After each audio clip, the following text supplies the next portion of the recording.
You are about to read two different romances. The first one is The Magic Academy. Lily is a talented witch who is about to graduate from the prestigious Magic Academy. That is until she catches the attention of an infamous dark wizard. Will he pull her into the darkness, or will she find love with her favorite teacher? The second story is Darkness Falls. It's a rock star romance about a girl named Lila. She had been abused her whole life by everyone she ended up dating. That is until she fell in love with someone that would change her life forever. Meet the characters of the Magic Academy. Lily, 16-year-old witch with a lot of potential. She has blue eyes and dark brown hair. She loves the color pink and styling herself with bows. Rose, 16-year-old witch with a talent for potions. She is Lily's best friend. She has blonde hair and green eyes. She loves everything light blue. Alan, 45 years old. Lily's dad and teacher of the dark arts. He is the leader of Drake's army. He has shoulder-length black hair and brown eyes. He will do anything to protect his daughter. Drake, 47 years old. A powerful dark wizard that Alan works for. He has short black hair and blue eyes. Very handsome but dangerous. Skylar, 16-year-old witch that hates Lily and is always out to get her. She has long dark red hair and brown eyes. Emma, 40-year-old potions teacher. She is a bit weird, but most people enjoy her class. She has long messy brown hair and blue eyes. Morse, 55 years old. He is the school headmaster. He is kind but don't get on his bad side. He has white hair down to his shoulders and purple eyes. A witch cursed him years ago, which changed his eye color. Cyrus, 45 years old spell master. He teaches the students spells they can use in their everyday life. He has shoulder-length brown hair and green eyes. He is kind but to a point. Lanex, 17-year-old wizard. He is a minor character that only causes trouble. He has short blonde hair and blue eyes. P.S. There will also be 1 or 2 mystery characters. Also, age of consent for dating is 16. Chapter 1, First day of senior year. Lily just reached her new dorm for her final year at the academy. Her dad pulled some strings and got her a room by herself. He helped her carry her luggage into her room. "Thanks, Dad," she said, giving him a hug and a kiss. "You're welcome, sweetie. I hope you have a wonderful day." He left her to unpack. She began decorating her room. She put pink sheets on her bed and some fluffy pillows. She put a vase of pretty roses on the windowsill. She put her clothes away in the closet and put her jewelry box on a desk. It was a wooden jewelry box with a butterfly painted on it. Her mother gave it to her before she passed away. She put a picture of her and her parents on the desk. Then she gathered her books and put them in her pink messenger bag. She loved everything pink. Since it was the first day, there were no classes. She headed to her dad's office. He worked for a wizard whose identity was unknown to her. His office was part of his boss's office building, which was off campus. She had to step into a portal and chant where she wanted to go. "Lux offices." She chanted. Suddenly she was transported there. The doorman greeted her. "Good morning, Lily, go on in," he said, smiling. She smiled back and walked in. The office was always filled with mysterious-looking people, but she paid them no mind. She took the elevator up to the 6th floor. There was 2 offices. Her dad's and someone named Drake. She looked around and her dad wasn't there.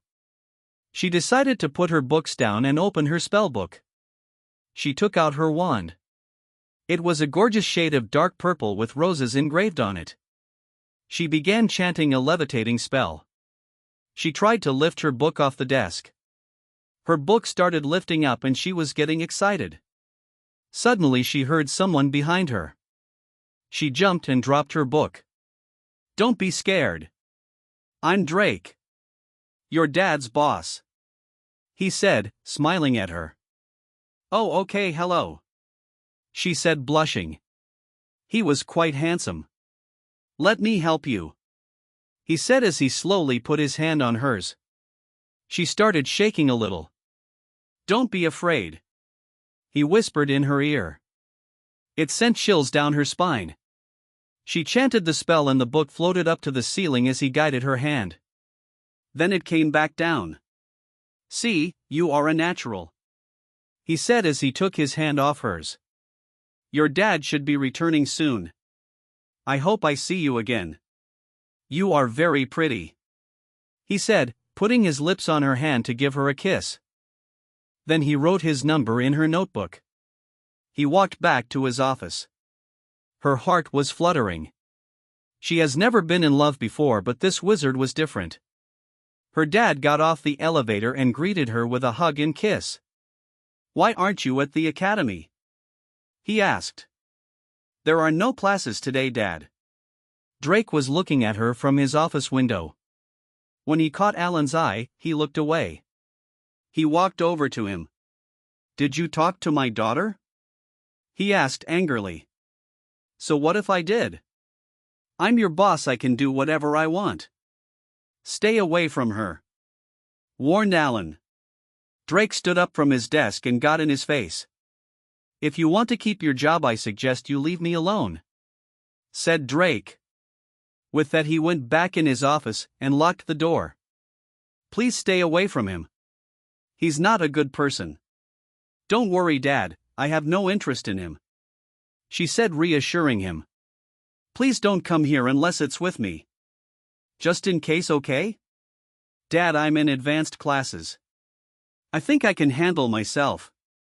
I will be careful though," she said, hugging him. "I love you so much. Why don't we go back to school? It's almost dinner time," said Alan, smiling. They went back down the elevator and headed towards the portals. She held her dad's hand and chanted the Magic Academy. They appeared at the school doors in an instant. Back at Drake's office, he pulled out a jewelry box with a gold flower necklace. This was no ordinary necklace. He wrote a note to put inside the box. "Meeting you was the best day of my life. I hope to call you mine someday, my sweet Lily." He wrapped up the box in pretty gold wrapping paper. Rose, Lily's BFF, ran up and hugged her. "I'll let you two catch up." "Bye, Dad," she said, smiling. "Are you excited for senior year?" asked Rose. "Yes, I can't wait to graduate." "Do you know who you are going to ask to prom?" "I'll probably go alone, I don't like anyone that way," replied Lily. "I don't know who to ask either. I know it will be fun though, whether we have dates or not." "What classes do you have?" "Just potions and spells because I took extra classes next year," replied Lily. "I should have done that. I have everything." "You will be fine. At least we graduate together," said Lily. "Let's get to the dining hall. It's almost dinner time," said Rose as she grabbed Lily by the hand and ran down the hall. Meanwhile, Alan approached a boy named James. "Can you ask my daughter Lily to prom? She is interested in someone that is no good for her and I want to find her a distraction." "I can for a price. Give me 50 in gold coin," said James. "Deal," replied Alan as he slipped the coin in his hand. "Make up some story like you have liked her for a while and here, give her these flowers." "Okay," replied James. Alan headed to the dining hall, keeping a distance from James. Lily and Rose were already there sitting down together. James got into the dining hall and Alan soon got there too. James walked up to Lily and handed her the flowers. "Lily, I have liked you for a while and I was wondering if you would go to prom with me." "I don't know you very well, but okay, I will," replied Lily. Alan snapped a photo of them with his phone. "Great, I'll meet you there around 7," he said. Then he walked to sit down with his friends. "Now I just need a date." "You will find one.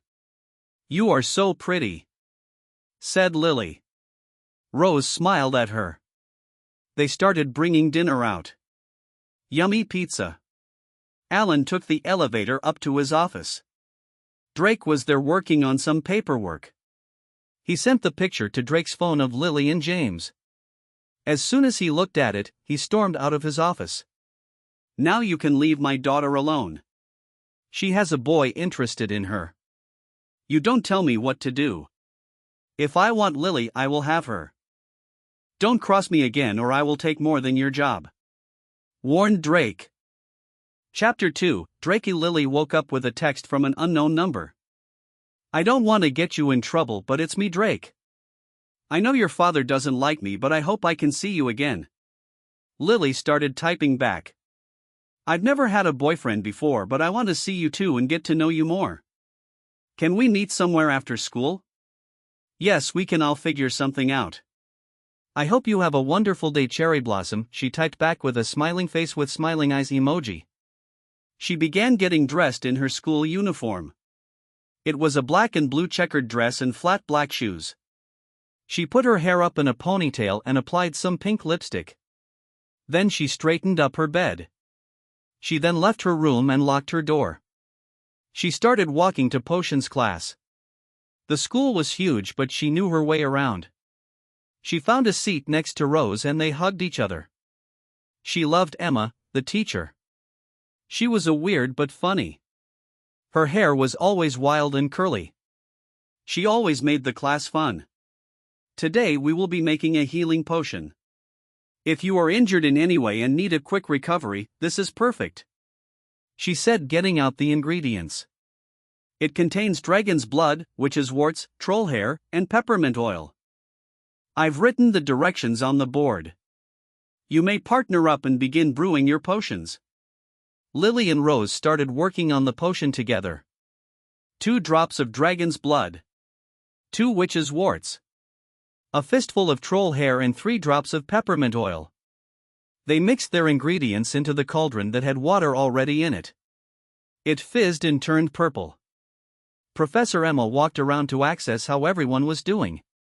She went up to Lily and looked in the cauldron. Well done, girls. You get an A for today, she said, smiling at them. Everyone did okay for today. Soon class was over. It seemed to fly by. I got to go to herbology class, but I'll see you later. Okay, see you, replied Lily. She began walking back to her room for her break period. Her phone started ringing. It was Drake. Hey, how are you? She asked him. I'm doing better now that I get to talk to you. Do you want to go to dinner with me tonight? I rented out the witch's brew so it will be just us. Yes, I'd love to. How about 6? That's perfect. I got you a dress for our date.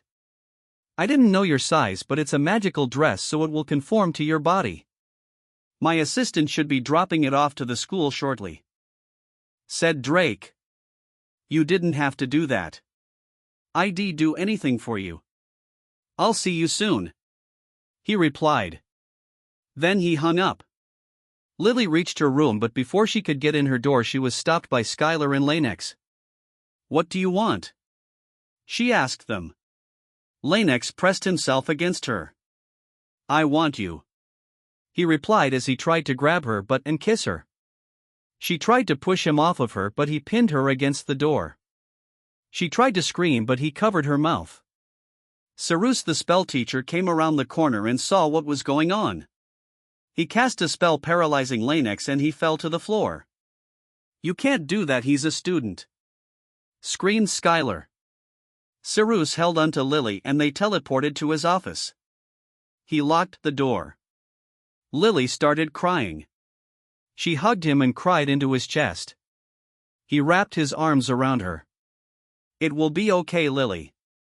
I'll make sure he doesn't hurt you again, he said, kissing the top of her head. She looked up at him surprised. I'm sorry if that was inappropriate. I won't do it again. She reached up and kissed him on the cheek. Thank you for saving me. May I give you my number? Just in case you need me again? Just don't tell anyone, said Cyrus. Yes, go ahead. So Cyrus put his number in her phone.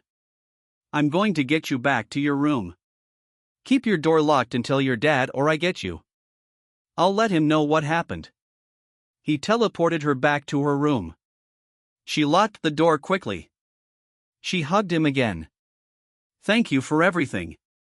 No problem, Lily. I'm going to get a hold of your dad. Then I'll come get you, said Cyrus. Then he teleported.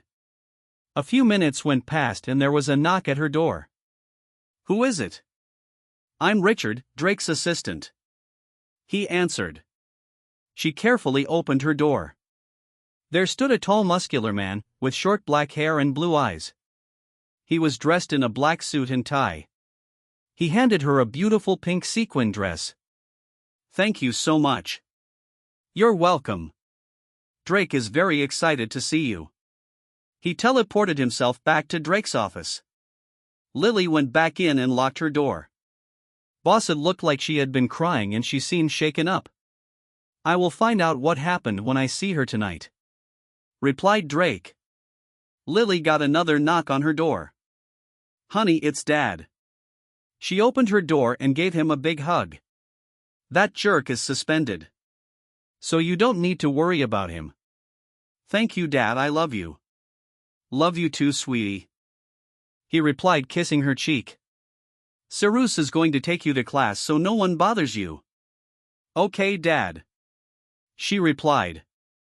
I'll see you later, honey, said Alan as he walked away. You can sit out today if you want to, since you have been through a lot. Okay, I think I will. Thank you, she replied, smiling at him. They walked to class together. A few kids were already there. Rose ran and hugged her. I'm so sorry, I heard what happened. I'm okay thanks to Cyrus. I'm so grateful he was there, replied Lily as she smiled at him. I'm going to sit out today though. I don't blame you, replied Rose. Soon everyone got there. Today we will be learning defensive spells. Everyone partner up except Lily, said Cyrus. Oh, so you defend her and now she doesn't need to participate in class. I'm going to spread a rumor that you two are dating and get you fired, said Skylar. Your friend tried to assault her, so I suggest you shut your mouth or I will give you detention, he said sternly. Now pair up and practice casting defensive spells, please. Everyone got together while Lily watched. Cyrus texted Lily while he watched the other students. Some were struggling but Rose and a few other students were doing well. We have to be careful that we are not seen together because of Skylar. Hopefully she does not spread a rumor though. I understand, I will be careful. Thank you for being there for me, smiling face, typed Lily. Winking face, he typed back. She blushed. Soon class was over. Rose joined Lily as they walked to the dining hall for dinner. She didn't want her dad to know she had a dinner date, so she planned on just eating a little. She sat down and nibbled on her spaghetti. Her dad walked up to her. Are you okay, baby? You are not eating much. I'm just not hungry, Dad. I'm still shook up, she replied. Don't worry, honey. Cyrus and I will keep an eye on you. Nothing like that will ever happen again. Thank you, Dad, I love you, she said, hugging him. Love you too, sweetie. I'll see you later, he said as he walked away. I'm here for you too, said Rose, and she hugged her. Lily smiled. They soon finished eating. I'll see you tomorrow. Bye, Rose, replied Lily. Lily started making her way to the portals. She stepped in one enchanted witch's brew. She was suddenly transported in front of the restaurant. She cast a spell on herself, changing from her school clothes into her new dress. It was amazing what you could do with magic. She was greeted at the front door by Richard. He held the door for her. She walked into a beautifully decorated restaurant. Drake stood up and walked over to her. He was dressed in a sharp dark blue suit. He hugged her and kissed her in the cheek. You look so beautiful. I'm glad you came. You are so handsome, she replied. Please sit down, he said as he pulled the chair out for her. She sat down and smiled at him as he sat across from her. "For you," he said as he handed her a gift box. "Thank you, but you didn't have to," said Lily. "Yes, I do, anything for my future girlfriend." She opened the box and her mouth dropped when she saw the necklace. "This is beautiful," she said, putting it on. "That necklace is special. If you are attacked, it is embedded with magic that will make almost any attack bounce off you. Make sure you are wearing it all times." "Okay, I will," she replied. The waiter suddenly walked up to them. "Are you ready to order?" "Yes, I'll have the chicken parm." "And for the gentleman?" "I'll have the steak and bring 2 glasses of your finest wine," replied Drake. The waiter went off into the kitchen. "I'm not old enough to drink." "You're if you are in the company of an older adult that is going to take care of you," he said while winking at her. "Okay, I trust you." He reached his hand across the table to hold hers. "I have a question to ask you. What happened at school today? When my assistant dropped off your dress, he said you looked upset." Lily started tearing up. "A boy tried to grab me inappropriately at school. A teacher stopped him through, so I'm okay." He got up from the table and held her tight. "What was this jerk's name?" "Lanex," answered Lily as she cried in his chest. He ran his fingers through her hair.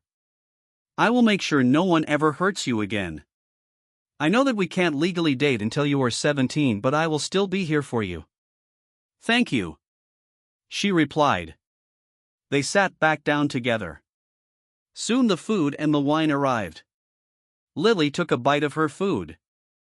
"This is so delicious." "I'm glad you like it," replied Drake. She took a sip of her wine. "Wow, that's good but strong," said Lily. "You will get used to it. I'm hoping we can go on a few dates a week." "I'd like that," replied Lily. They soon finished their meal. The waiter came to collect the tab and Drake put down $100 tip like it was nothing.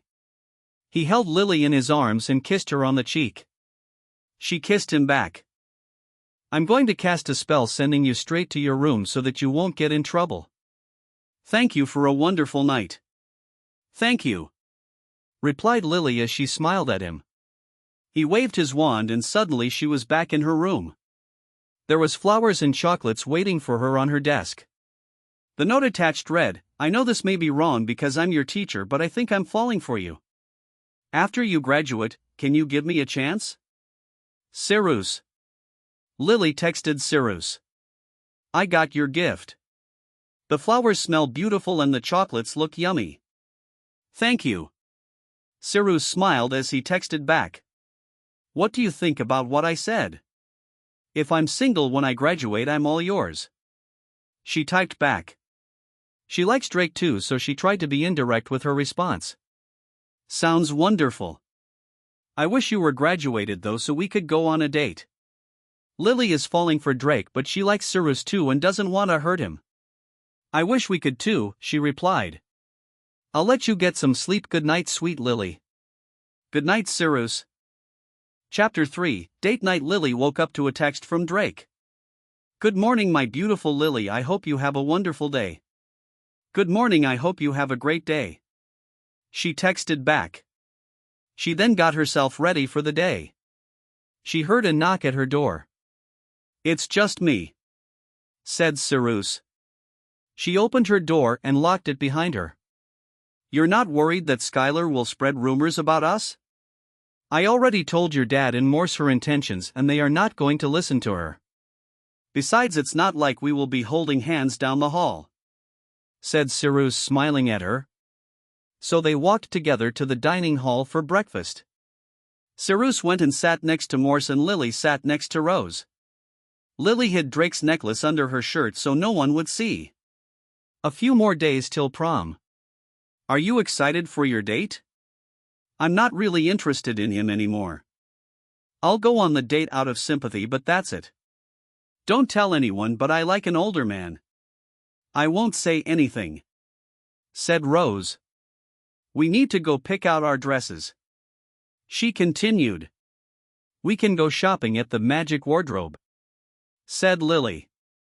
Soon their breakfast came. Hot cocoa, waffles and bacon. It was Lily's favorite. She suddenly got a text.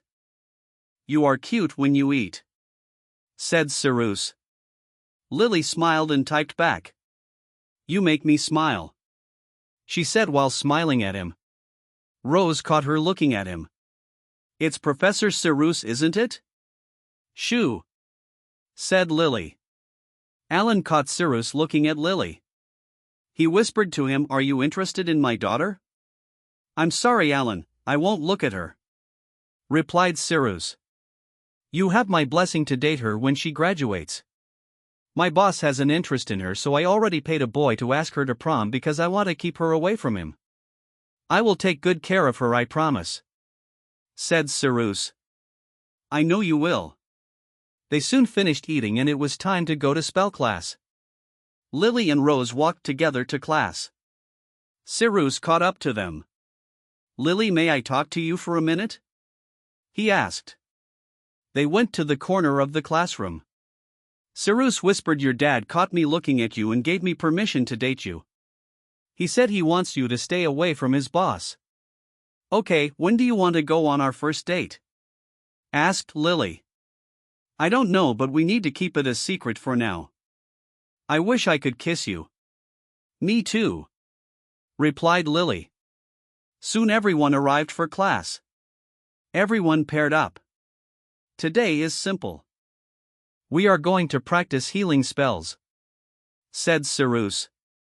Since no one is hurt, if the spell is done correctly you should just feel better if it works. He continued.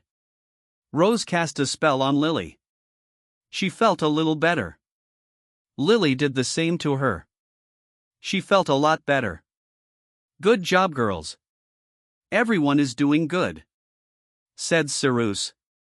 Everyone practiced till class was over. Lily left last and winked at Cyrus. He smiled and winked back.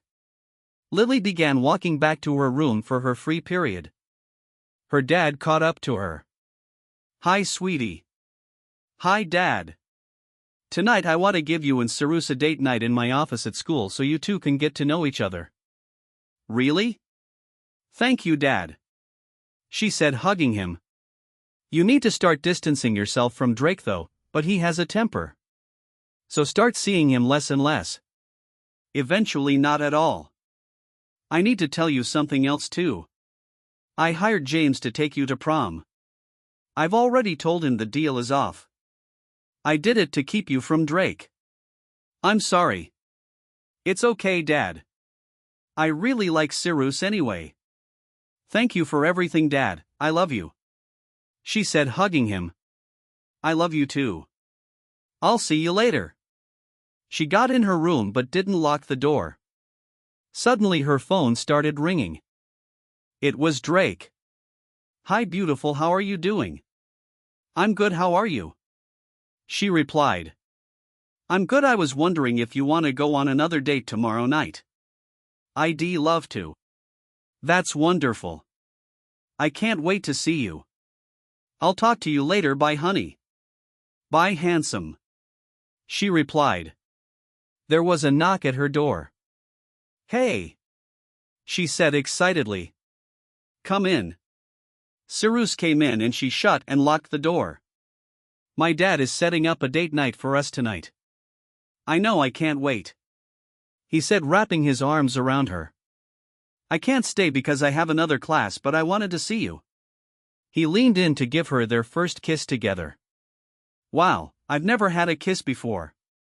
That was amazing, said Lily. That was my first too. I've never even had a girlfriend. Really? Well, I can't wait to be your girlfriend. I can't wait to be your boyfriend, he said, kissing her again. Okay, I gotta go before we get caught. I'll see you later, he said as he teleported away. A few hours went by and it was time for dinner. Lily left her room and Rose was waiting for her. Hey bestie, how was your day? It was great. I have a date tonight, but don't tell anyone, said Lily. Okay, I won't. Are you excited to go dress shopping tomorrow? Yes, I can't wait, said Lily excitedly. They sat down together. It was spaghetti and meatballs tonight. Alan whispered in Cyrus's ear. I got my office ready for you. You and Lily can watch a movie together. Don't get handsy with her, he said sternly. I won't, I promise. Cyrus looked at Lily and smiled at her. She realized she had swace on her chin. She wiped it off and blushed. Cyrus giggled. Soon they finished eating. She hugged Rose. See you tomorrow. See you, said Rose. Lily headed to her dad's office. Cyrus and Alan were already there. Hi, honey, he said, hugging her. Hi, Dad. Remember to keep this door locked. I have a key. I will come get you when it's late. Thank you so much, Dad. You're welcome, sweetie. Love you. Love you too. Alan left. Alan set up a couch and a TV for them. There was also sparkling water and popcorn. Cyrus wrapped his arms around her and kissed her. Then they sat on the couch together. Cyrus poured her some water and then grabbed the fresh popcorn. He snapped his fingers and a blanket appeared over them. What do you want to watch? It doesn't matter. I'm just happy to be here with you, she said, smiling. Okay, I'll find a comedy or something. Lily lays her head on his chest. She feels safe with him. He kisses the top of her head. He finds a movie and wraps his arms around her. They nibble on some popcorn while they snuggle together. Soon they were laughing and stealing kisses between each other. Lily started getting tired and fell asleep in his arms. Cyrus turned the volume down and put the popcorn and drinks on the table. He shut his eyes and drifted to sleep. An hour or so later, Alan unlocked the door. Cyrus woke up, but Lily was still sleeping. Did you both have a good time? Yes, Alan, we did. I'm falling in love with her. I don't want to tell her too soon though and scare her away, said Cyrus. Her 17th birthday is coming up soon and graduation. I would tell her close to then. Once she's graduated, you two won't get in trouble. Good idea, he said as he kissed her on her forehead. Wake up, sweetie, it's time for bed, said Cyrus. Lily woke up and kissed Cyrus on the lips. He kissed her back softly. Honey, we got to get you to bed. I'll teleport you there. Okay, Dad, I love you. See you soon, Cyrus. See you soon, Lily, he replied. Alan waved his wand and sent Lily back to her room. I hope to marry your daughter someday. You have my blessing, Cyrus. Chapter 4, Falling for Them. Lily woke up excited to go shopping for prom. She woke up to texts from Drake and Cyrus. Drake said, I can't wait for our date tonight. Meet me at my office at 7. I will have a surprise for you. Cyrus said, I loved our date last night. I can't wait to see you again. Lily typed back to Drake. What if my dad catches me at your office? She typed to Cyrus. I'm so glad I met you. Drake texted back, he moved everything to his office at school because he doesn't want us together, but I won't let anyone come between us. Lily texted back. Okay, I can't wait to see you. Cyrus texted her. Zoxo. Lily began getting ready to go dress shopping with Rose. Prom was tomorrow. She put on her white dress that had daisies on it and some white dress shoes. She let her hair down to her shoulders. She put on some pink lip gloss. She left her room and locked her door. Rose ran up and hugged her. Ready to go? Yes, said Lily excitedly. Cyrus walked up and hugged her. Cyrus, we got to be careful. What if someone sees? It's just a quick one since you are going to be gone almost all day, said Cyrus. What are you going to do today? I got to help set up for prom tomorrow. I'll be thinking about you though. I'll be thinking about you too. See you later, she said. See you, beautiful, he said as he walked away. So that's who you like. Who gave you the necklace though? It's complicated, but I started seeing my dad's boss first. Then I started falling for Cyrus and I haven't told my dad's boss yet. I'm going to break it to him carefully. Sounds complicated. I'm happy if you are happy though. Thank you, Rose. Off to the mall. They made it to the portals. Rose chanted Mythic's Mall. Soon they were there. They went to find some dresses. They were walking around and Lily spotted a sparkling blue dress. This is so pretty. Suddenly someone came up from behind her and put their arms around her waist. Lily, behind you, she said as they both jumped. She turned around to see Drake standing there. He wraps his arms around her and gave her a kiss on her lips. Wow, you taste yummy. Lily blushed. Rose, this is my dad's boss and my boyfriend. Drake, this is my best friend Rose. It's nice to meet you. You too. Rose answered nervously. What are you doing at the mall, my princess? Shopping for prom dresses. I'm going with Rose to prom. What are you doing here? Well, I was going to surprise you with gifts on our date tonight, but since you are here, you two can pick out whatever you want. I'll get you lunch too, said Drake. Really? You don't have to, she said, hugging him. He kissed her again. I'd do anything for you, he said, holding her hand. She smiled at him but felt guilty because she loved both him and Cyrus. I really like this blue dress. We will get it then. You two pick out whatever you want, said Drake. Rose picked out a red dress and some black dress shoes. Lily grabbed sweet perfume and sparkly blue shoes to match her dress. They went to the checkout and it came to $300. She looked at Drake. He kissed her on the cheek, reassuring her that it was okay. Thank you, Drake, said Rose. No problem, a friend of my sweet girl is a friend of mine. Can we get pizza for lunch, please? Asked Lily as she batted her eyes at him. Anything for you. They walked over to the food court and ordered pepperoni pizza and got some Pepsi. Soon it was ready. Drake grabbed the pizza and brought it to the table. He sat next to Lily and kissed her cheek. She kissed him back. He grabbed a slice of pizza and held it up to her mouth.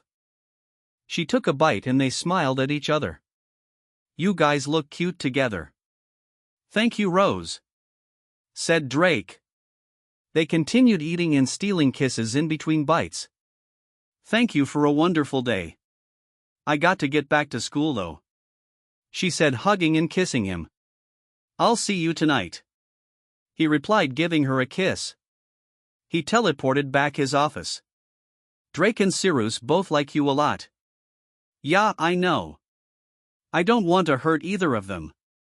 When we get back, I want to put my clothes away, then it will be dinner in a few hours.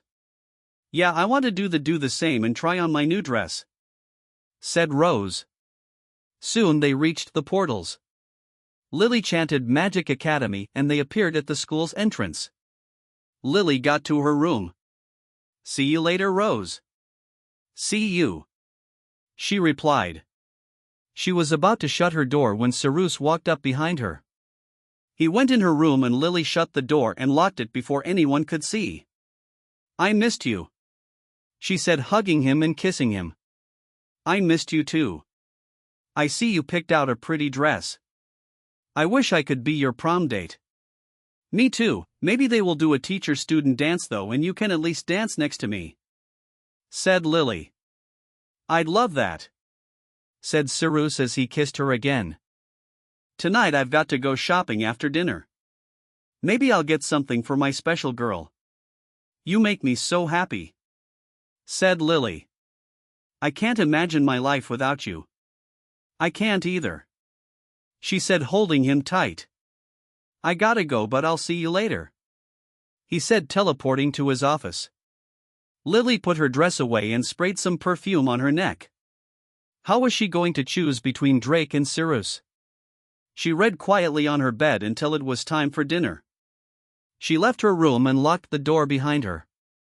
Alan walked up to her and gave her a hug. How was shopping? It was good, but I ran into Drake and he insisted on buying me things and buying lunch. He was kind to me. I know that I need to distance myself though. Yes, Lily, you must be careful, he is very dangerous. I know, Dad, don't worry though, I'm in love with Cyrus. You are? I'm glad. Let's get dinner before we are late. They got to the dining hall and she sat down. Cyrus was smiling at her. She smiled back. This afternoon was interesting. Drake seems nice, but I thought you liked Cyrus. I dated Drake first, then fell in love with Cyrus. I haven't found a way to break it to Drake yet, replied Lily. Whatever you decide, I'm here for you. Thank you, Rose, she said, hugging her. It was grilled cheese and tomato soup for dinner tonight. They started eating and Lily finished kind of quick. Wow, you were hungry. I kind of have to leave for a date, replied Lily. Oh, I see. I hope you have fun. I'll see you tomorrow, she said, hugging her. Bye, Rose. Lily started walking back to her room to change for her date. Cyrus walked up behind her and Lily quickly looked around to make sure no one was looking and pulled him into the room.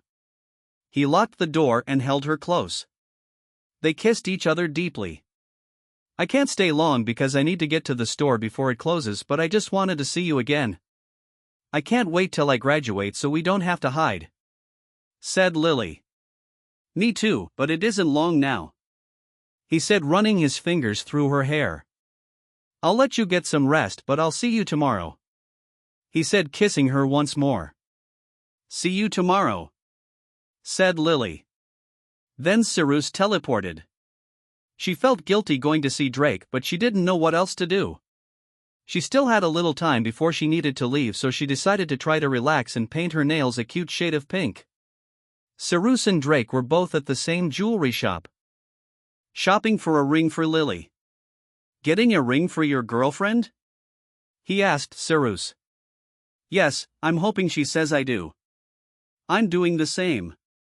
Cyrus knows about Drake but not what he looked like. I like the sterling silver ring with a small diamond.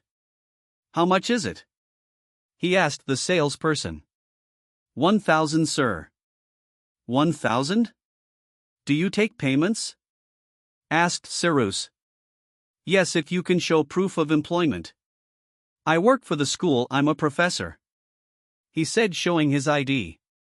Okay, that's perfect, you can split it and pay 200 a month for 5 months. Thank you, here is my payment, said Cyrus, handing over his gold coins. Here is your ring, replied the salesman. I'll take this pink diamond ring, said Drake. That will be 10,000. No problem, here you are, he replied. Thank you, Mr. Drake, he replied, handing him the ring. Cyrus now realized that he's Alan's boss, the one that's after Lily. He quickly left to get a hold of Alan. Drake teleported back to his office. Lily was on the elevator on her way up to see him. Drake met her as she was getting off the elevator. He hugged her and gave her a kiss. I got a surprise for you, follow me, he said, taking her by the hand. They walked down the hall and went into a room with a private theater. Wow, this is so cool. Glad you like it, baby. We can cuddle and watch a movie. I have my own popcorn machine. There is also a candy and drink bar, he said, pointing to a big selection of candy bars, M&Ms and more. She ran over to it and grabbed some popcorn and peanut butter M&Ms. I already poured us some sweet wine, if that's okay with you, he said, handing her a glass. She smiled and they walked down to the front row and sat down together. He flipped through the movies while she nibbled on her popcorn. Back at the school, Cyrus caught up with Alan. I was just at the ring shop picking up something for Lily and Drake was there buying her a ring too. What's going on? He said, getting upset. She was seeing him first because he pursued her, but she told me last night that she is in love with you. I told her since he's dangerous she needs to distance herself slowly so he doesn't hurt her. So she's been seeing him less until one day she is going to break it off. She loves me? He said excitedly. I love her too. I bought her an engagement ring. He said, showing Alan. Wow, she is going to love that ring. I'm going to train her to defend herself against him just in case anything happens. I'll train her too. No one will hurt her on my watch, said Cyrus. Thank you for taking care of my daughter. I would do anything for her, said Cyrus. Lily and Drake were enjoying a romance movie together, sipping wine and sharing popcorn. She snuggled into his chest. She felt guilty, but she loved both of them. The wine made her drowsy and she fell asleep into his arms. He smiled and kissed her forehead. He knew she had to be home soon but didn't want to wake her. He teleported her back to her bedroom and placed her on her bed. He covered her up and wrote a note and placed it by her bedside. It said, "You fell asleep, so I brought you home. Thank you for a wonderful night. I love you." He teleported out. Chapter 5, Prom Night. Lily thought a lot about Drake's note. She has not even told Cyrus that she loves him. Truth is, she loves them both. She texted him, "Thank you for last night. I love you too." She started getting ready for today. She was excited for prom last night. The next day was her birthday. There was a knock on her door. It was Cyrus. She pulled him in and locked her door. They kissed passionately while he held her in his arms. "I have a surprise for you later today during your free period. Just meet me in your dad's office, okay?" "That sounds wonderful, I can't wait," she replied, kissing him again. "Lily, I've been working up the courage to say this, but I think I'm finally ready. I love you." Her eyes lit up and she jumped in his arms. "I love you too," she said as she kissed him. "I can't wait to show you your surprise later. I better get going." He set her down and kissed her again. "See you soon, my love." "See you, baby," she replied as he teleported away.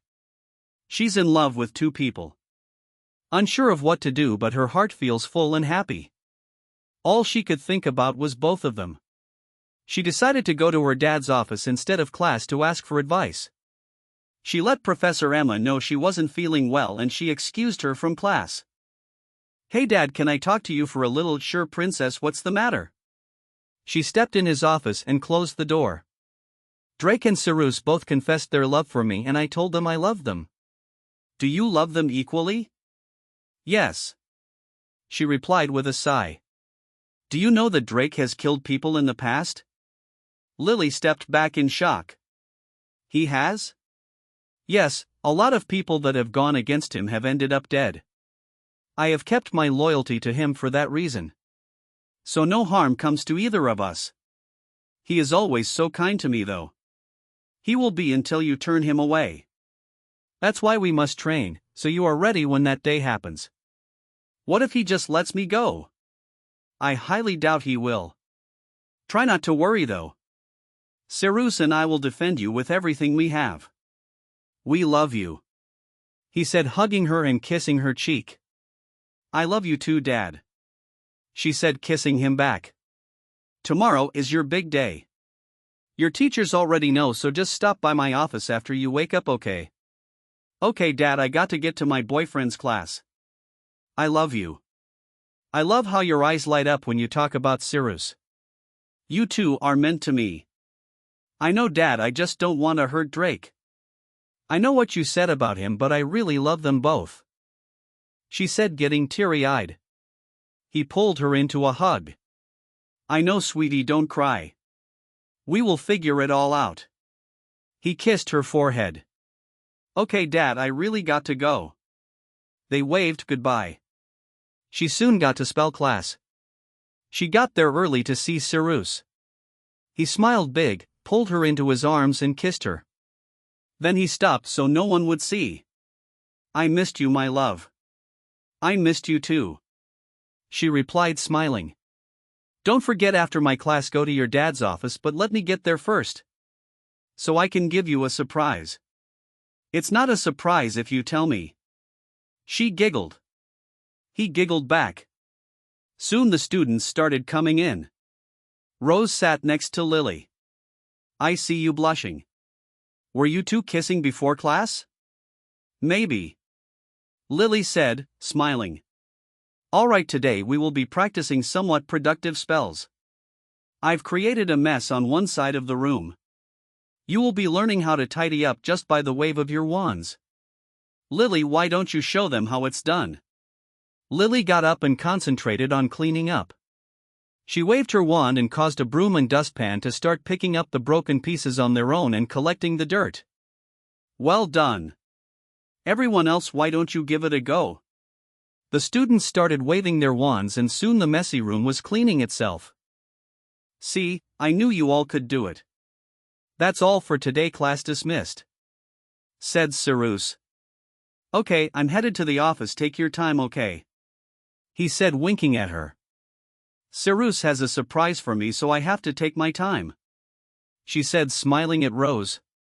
You will have to tell me what happens, she said excitedly as they stood in the hallway. I will. Are you excited for prom tonight? Yes, I am. Me too, I just wish I could dance with Cyrus. That would be cute, she replied. Okay, I can't wait anymore, I hope he's ready for me. Good luck, said Ross as she hugged her. Lily walked slowly to her dad's office. She walked in and shut the door.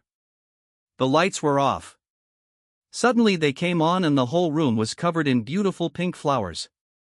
Sirius was dressed in a handsome black suit and her dad was standing by with his phone camera on. Sirius approached her and got on one knee. Lily, ever since you came into my life I knew you were my soulmate. Will you marry me? He said, opening a small box revealing a pretty ring. Lily started crying but she was smiling. Yes, I will. He slipped the ring on her finger and pulled her into a kiss. Alan filmed the whole thing and got a few photos. Lily kept crying tears of joy as Sirius held her. Her dad came over to hug Cyrus. I trust you to keep my daughter safe. I will, sir, I'd give my life for her. Lily knew at this moment that she needed to end things with Drake soon. Cyrus was the one for her. He kissed her again. I'm so happy for you both and I hate to cut this short, but we need to go before we are caught in here. As soon as you graduate though, you both can kiss in public all you want. I love you, baby, she said, kissing him one last time. I love you too. Take some of these flowers for your room. I'll see you later, my love, he said, handing her the flowers and then leaving the office. I'm so happy, Dad, but on the other hand I'm really scared. I'm going to have to end things with Drake soon. Don't worry, we will protect you. It's almost time for dinner and then prom. I know, Dad, I'm so excited for prom. I'll try to keep my mind off things. I love you, she said, hugging him. I love you too, princess. She left to go to her room for a short break before dinner. She got to her room and shut the door. Drake starts calling her. Her heart sank. She wasn't going to tell him anything bad right now. Hi baby, how are you? I'm doing well, my beautiful lady. Happy almost birthday. I have a surprise for you tomorrow morning, but I won't keep you out of school long. Meet me at my office. In fact, I'll teleport you there so you don't get caught. Okay, I can't wait. I love you. Love you too, she replied. They hung up together. She starts feeling worried. What if he proposes? She will have to say yes or else. She tries not to think about it. She decides to head to dinner early, hoping to see Cyrus. She says down next to Rose, who is reading a book. I have an announcement for you all, said Headmaster Morse, getting everyone's attention. We have a professor here that will be staying with us till the end of the school year. He is here to seek out exceptional students for their advanced magic program. I've already given him the phone numbers of the students with the highest grades. He will be reaching out to you all shortly to talk to you about this opportunity. So let's give a warm welcome to Professor James." The students clapped. Professor James was handsome with shoulder-length black hair and green eyes. Suddenly Lily got a text. "Hi Lily, this is Professor James. It's a pleasure to meet you. I look forward to speaking with you sometime." Lily showed the text to Rose. "Oh, looks like Cyrus has competition," she said teasingly. "Nope, because guess why?" she said excitedly as she showed Rose the ring. "He proposed?" she asked a little too loudly. Sirius looked over at them and smiled. Lily smiled back. "Yes, and I said yes." They hugged each other. "I'm so happy for you." "Thank you," she replied. Dinner came, but they didn't eat much. "Don't want to dance at prom on a full stomach. I brought my dress with me. I figured we could get ready in your room." "That's a great idea," said Lily. They walked to her room and suddenly Cyrus came up to them. Lily pulled them in the room and locked the door. Cyrus pulled her into a kiss. "We gotta be quick, the dance starts soon." "I know, sorry for interrupting. I just wanted to see my fiancé." "You both are so cute," said Rose. "Don't worry, I can leave before you get changed." "Well, you can watch me change," said Lily as she downed to her bra and panties. "Wow, you are so beautiful." "I won't touch though. That is for marriage. A true gentleman," she said, pulling him into a kiss. "I'll leave so we can all get ready." "I love you." "Love you too," she replied. He teleported to his office. Rose got undressed to get her dress on as well. "You two are a perfect match, but Drake seems to love you too." "I know, but I will be leaving Drake. It's for the best." They continued getting ready. They straightened each other's hair and put lip gloss on. Soon they were ready. They walked down to the school auditorium to see all the chairs gone and everything transformed into a dance hall. The teachers were lined up on the walk to chaperone the kids. There were cool decorations and even a DJ and a snack table. Cyrus was smiling at Lily, but Professor James was looking at her too, which felt a bit odd.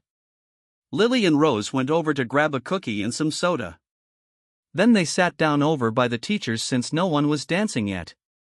Cyrus walked over to them. "You look so beautiful," he whispered to Lily. "Be careful, baby, I don't want to get you in trouble, but you are so handsome."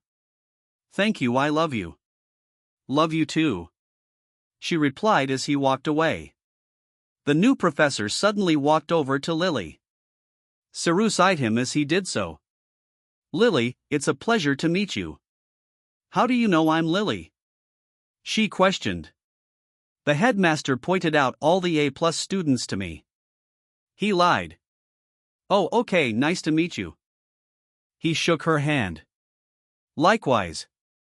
I hope I can see you in my office for a few minutes tomorrow morning to discuss putting you in an advanced program when you graduate." "I'd love to, but tomorrow is birthday, so it will have to be quick." "I completely understand. I'll text you tomorrow." "Okay." She saw Cyrus staring daggers at him. She pulled out her phone to text him. "Don't worry, baby, he was just talking to me about the magic program. I love you so much, my future husband." Cyrus got the text instantly and said, "I figured, baby, but I don't want anyone taking me from you. I love you." She got the text and smiled back, winking at him. Soon the music started and the kids got on the dance floor. Cyrus noticed that new professor looking at Lily again. "Why do you keep staring at Lily?" he asked. I'm looking at everyone," he replied. Alan pulled Cyrus aside and whispered to him. "Be careful, we don't know who this guy is. For all we know, might be a spy for Drake. If Drake's find out about you before we are ready." "I understand, I'll be careful." replied Cyrus. The girls continued to dance. A few songs went by and then the DJ announced that the teachers could dance now. Cyrus danced next to Lily but tried to be nonchalant about it. Professor James watched them but they tried to not pay attention to him. Lily and Cyrus keep smiling at each other. He whispered in her ear, "I can't wait till we are dancing at our wedding." Lily blushed. "I can't wait either."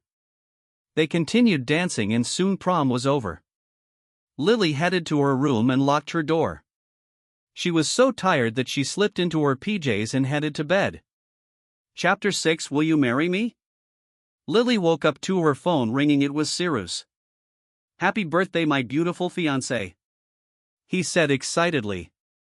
She yawned. "Thank you, baby. I'm sorry for waking you. When you are ready, come to your dad's office, okay? I love you." "I will, honey, I just need to get ready and shower." "Love you too." She hung up. Just got a text from Professor James. "Happy birthday. Can you meet me later on to go over the program?" "Yes, I can, and thank you, I'll text you later." Just then Drake called her. "Happy birthday, my love, are you ready to come over?" "Hi baby, I'm still in my PJs." "That doesn't matter, it will just be us." "Okay, teleport me over." "I can't stay long though because my dad and Rose are expecting me." "This won't take long, my love." With that she was in his office in an instant. "Wow, that was fast," she said. He pulled her into a kiss. "You look cute in your PJs, but don't worry, you won't be in them for long." His whole table was filled with gifts wrapped in pink paper. "Are all these for me?" "Yes, my love, and that's not all." He suddenly teleported Alan there. "Why am I here? What's going on?"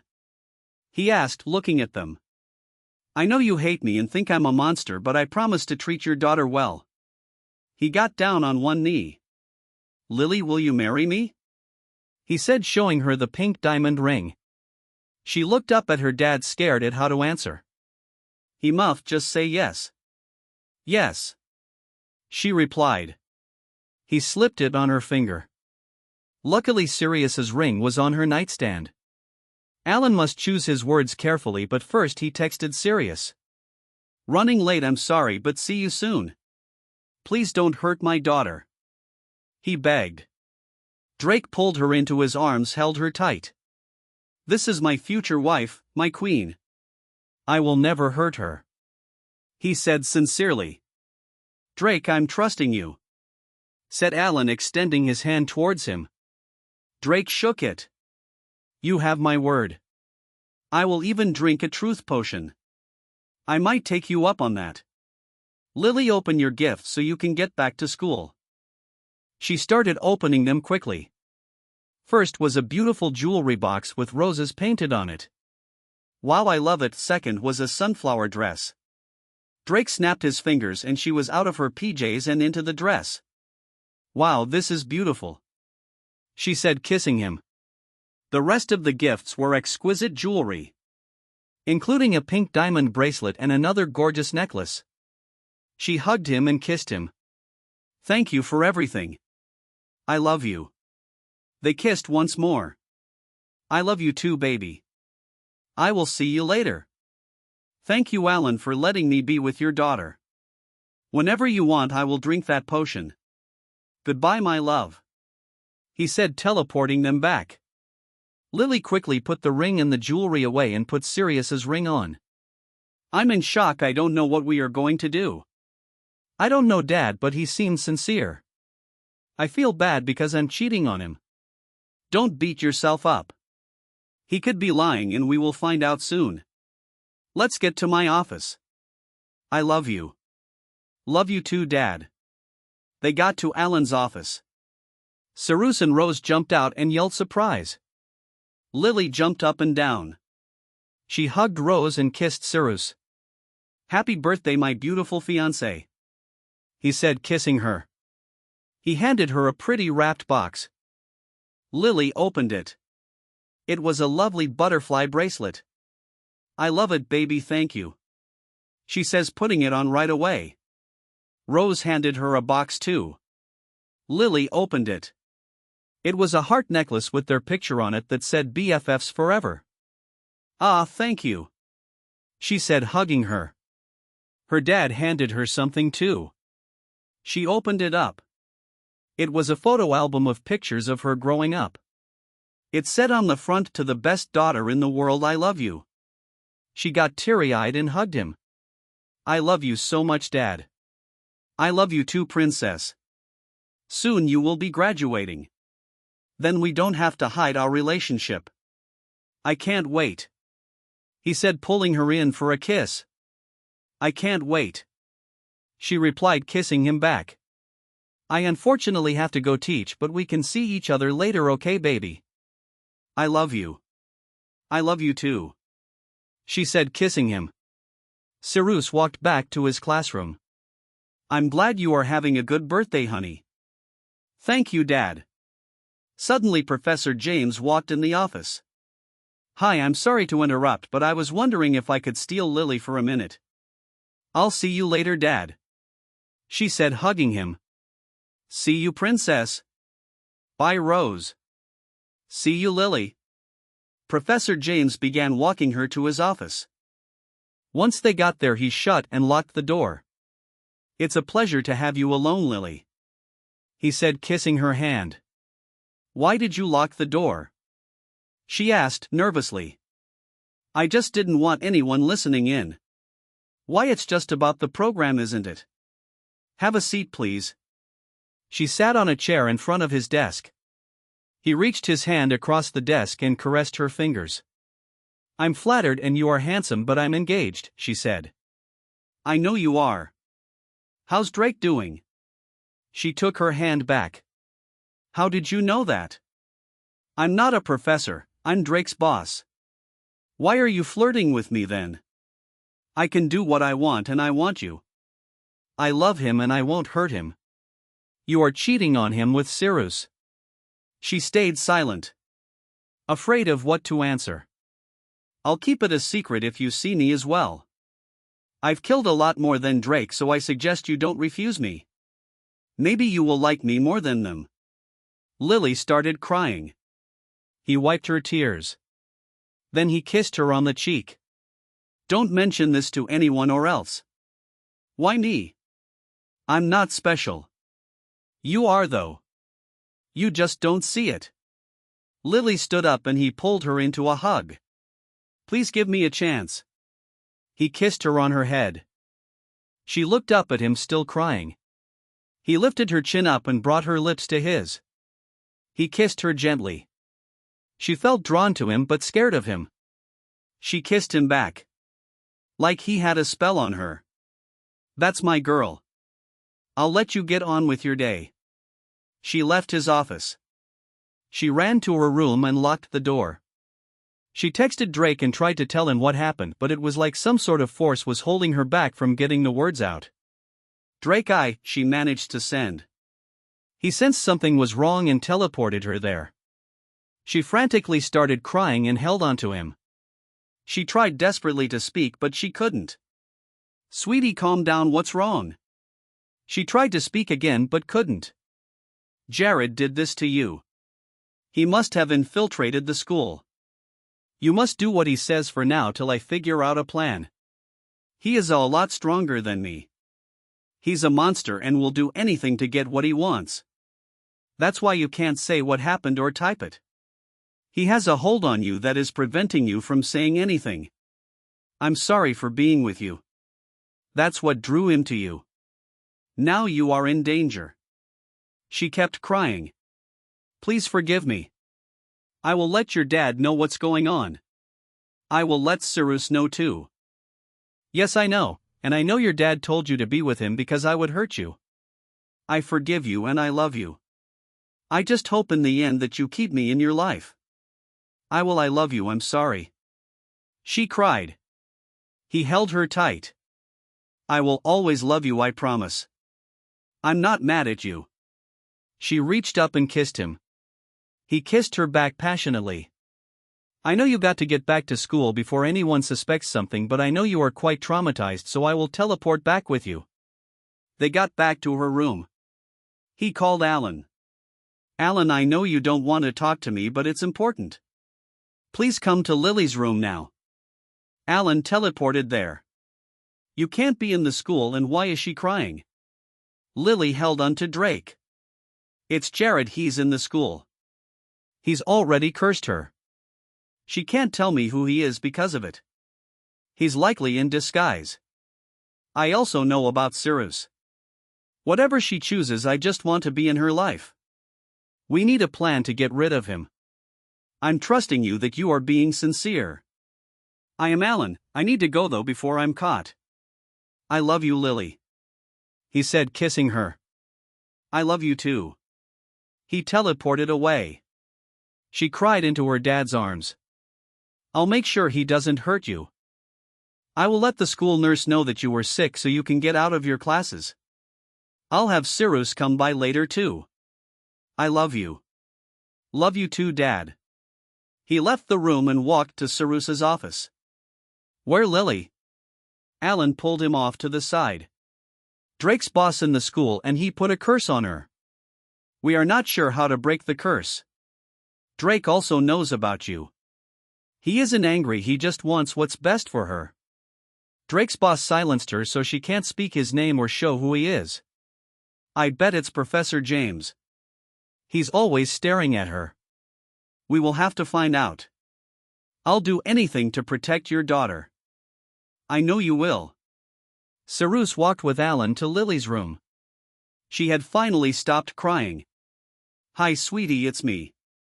Lily opened the door and jumped into Cyrus's arms. They walked into her room and closed the door.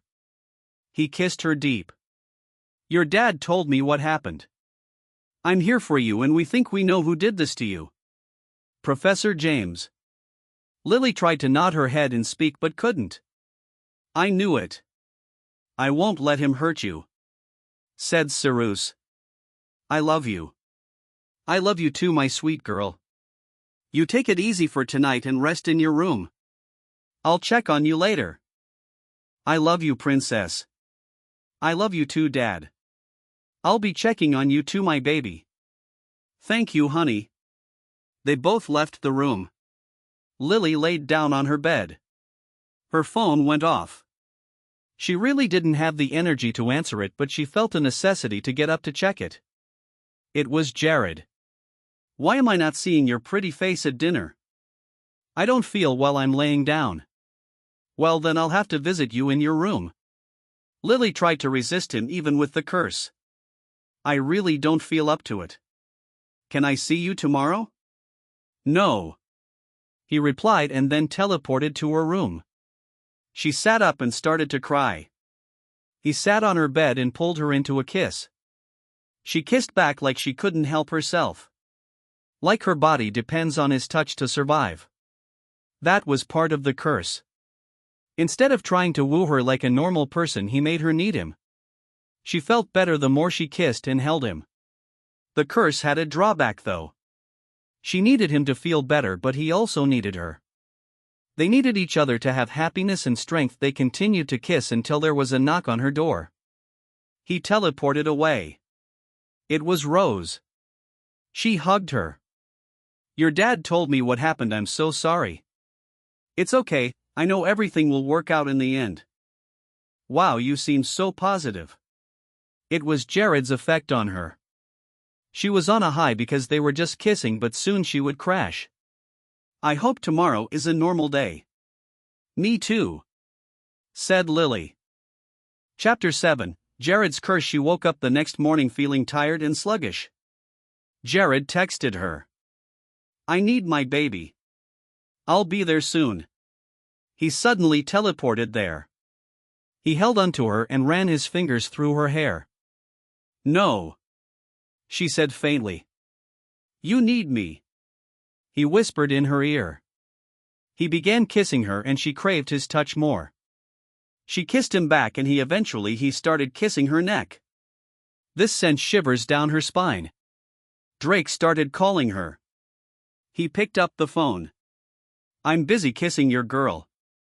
Drake, help, she said, but he kissed her to keep her quiet. I will kill you, hissed Drake. Is that so? Said Jared as he teleported to Drake's office. This is my woman now. If you would have married her in time, she would have been safe. Now it's too late. I think I might erase her memory so she never knew you. Don't do that. I love her. He put his wand on Drake's neck. Lilly suddenly teleported there and hit Jared with a knockback spell. He fell to the ground. She stood in front of Drake. You may have cursed me, but I will never love you. You may not get to make that choice. He drew his wand at the both and cast a paralyzing spell. They fell to the ground.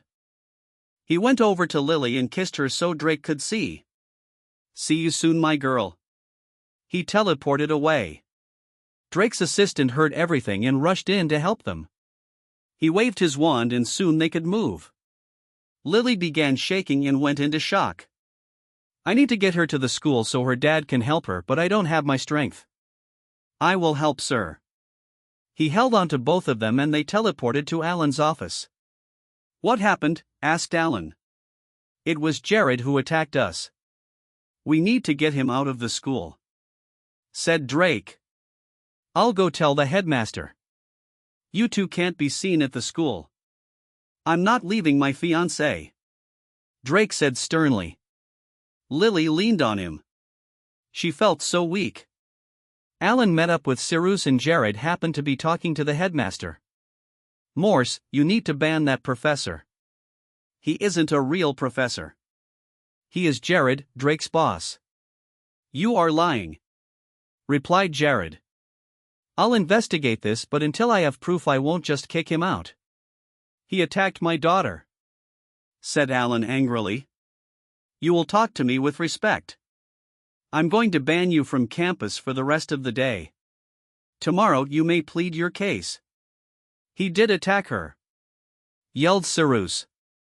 Be careful or you will be gone too, warned Morse. Jared must have cursed Morse to agree with him. He smirked at them as they walked away. Professor Emma was with Drake and Lilly. I heard what happened and gave Lilly a healing potion. She is resting for now. Thank you so much, said Alan. Cyrus, I can't stay here to look after her, so I'm trusting you. I will guard her with my life.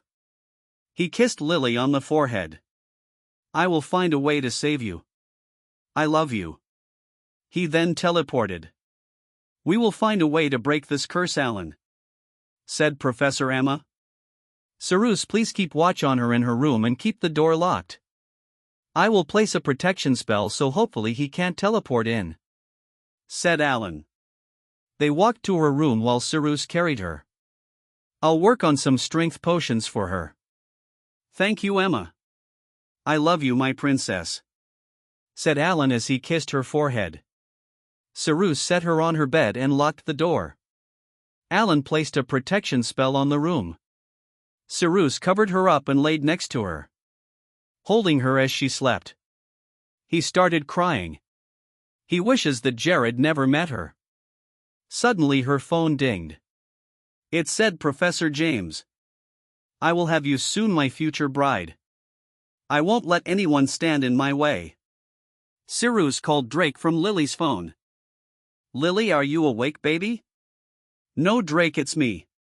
Jared texted her she's still sleeping. It says he's going to make her marry him and will stop anyone in his way.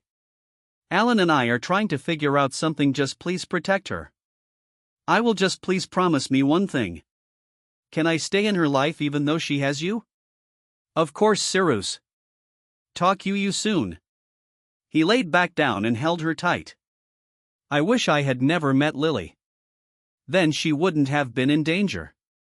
I work for you, he would have still found out about her. Don't beat yourself up. I know you care about her. I'm sorry for pushing her towards Cyrus. It's okay, I know you were just looking out for her. Jared is more powerful than anyone though. He can control whoever he wants. Lilly keeps trying to fight him, but I see how tired she's becoming. We will find a way to save her.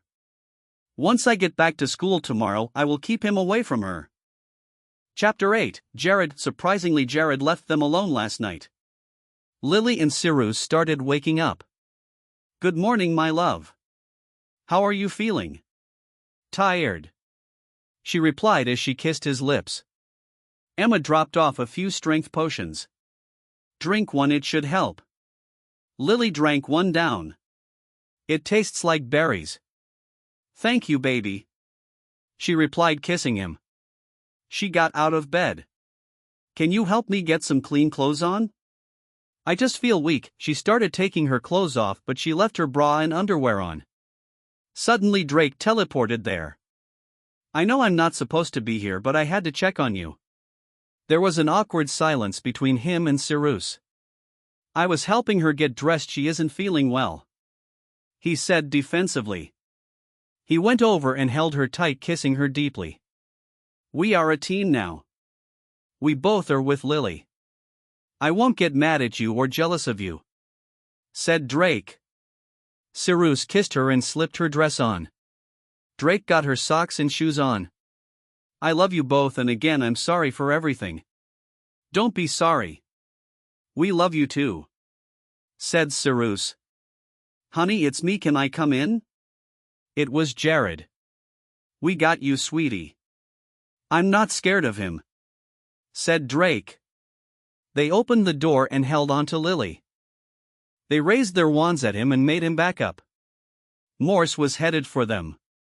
"I told you that Cyrus was dating a student," said Jared. "Cyrus, you need to collect your things and leave. You are lucky that you don't go to jail." "Morse, this isn't you. He's controlling you. You are evil and are not allowed here. You need to leave too, Drake. Headmaster Professor James isn't a professor, he's the evil one," chimed in Emma as she was walking down the hall. "I don't believe any of you," said Morse. "I admit it, I'm engaged to Lily. Fire me all you want, but I'm not leaving her side." "Me either," said Drake. "Come here, Lily. You know I'm the one you want to be with," said Jared. She was drawn to him because of the curse, but she fought it. She defiantly kissed Cyrus and then Drake. He waved his wand and pulled her out of their arms. Without hesitation, Drake punched Jared in the face and he fell to the ground, his face bloody. Morse in return hit Drake with a paralyzation spell. Cyrus then cast the same spell on Morse. He grabbed Lily from Jared and ran with her. Emma healed Drake and left Morse. Then she chased after Cyrus, hoping to help somehow. Drake trailed behind, still recovering from paralysis. Jared recovered quickly and teleported in front of Cyrus, stopping him in his tracks. Alan suddenly arrived at the school and they all stood by Lily. "I don't care how many people help you. You won't beat me," sneered Jared. He cast a spell paralyzing all of them, then he swooped up Lily and teleported. When he teleported, all the curses were lifted and everyone could move again. Morse had no knowledge of being cursed. Jared destroyed the necklace around Lily's neck so Drake couldn't track them. Then he cast a spell knocking her unconscious and erasing her memory. The curse, however, was lifted. He was going to try to get her to fall in love with him. "I can't track her, he must have destroyed the necklace I gave her," said Drake, crying. "We are going to get my daughter back," said Alan. Chapter 9, Welcome to your new home. Lily is sleeping at an undisclosed location. No one knows where Jared lives and no one ever dared to ask. Apart from being kidnapped and her memory erased, she is doing okay. "I hope you like your new life," he said, running his fingers through her hair. She started waking up and looked at him. She flinched at his touch. "Who are you? Where am I?" "I'm your boyfriend, you are home, my baby." "Why don't I remember anything?" "You were in an accident and a witch erased your memory. I saved you. This doesn't feel right. Like I shouldn't be here. You are just recovering from everything. Soon it will all feel normal." He leaned down to kiss her, but she moved her head away. He stepped back, frustrated. She was still drowsy and drifted back to sleep. He contemplated cursing her again, but he wanted her to love him the correct way. He set out to get her some flowers and chocolate. He's hoping that will help break the ice. I can't believe she's gone. My daughter is gone. What are we going to do? Cried Alan. We will figure out a way to find her, said Cyrus. I'm going to kill him for taking her, said Drake. Attention students and staff, one of our own has been kidnapped by a dangerous criminal named Jared. If anyone wants to help us rescue Lily, please step forward, said Morse. Emma and Rose and several others stepped forward. I'm trusting in all of you. Let's get her back, said Morse. Lily woke up and had to use the bathroom. Luckily there was one attached to the bedroom. She went pee and went to get back in bed when he walked in the room with the chocolates and roses. She started backing up towards the bed. Please don't be scared of me. She sat on the bed. He handed her the gifts. Thank you, she replied timidly. He touched her cheek. She tried not to flinch. He pulled her face up to his and kissed her lips. There, that wasn't so bad, was it? I don't know. Please don't treat me like this. I can't help it, I don't remember anything. I'll leave you alone then. He was getting angry. You can stay if you want. If you don't want me to kiss you or anything, and you are pushing me away, what's the point? I'm sorry, she said as covered up with the blanket and started crying. He laid down next to her in bed and held her. It's okay, he said, trying to comfort her. Can you just sit here with me? Can I at least cuddle you?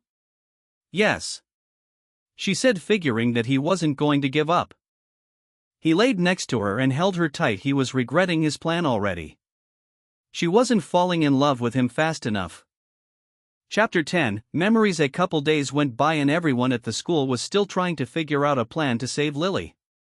Jared wasn't having much luck winning her over and was getting impatient.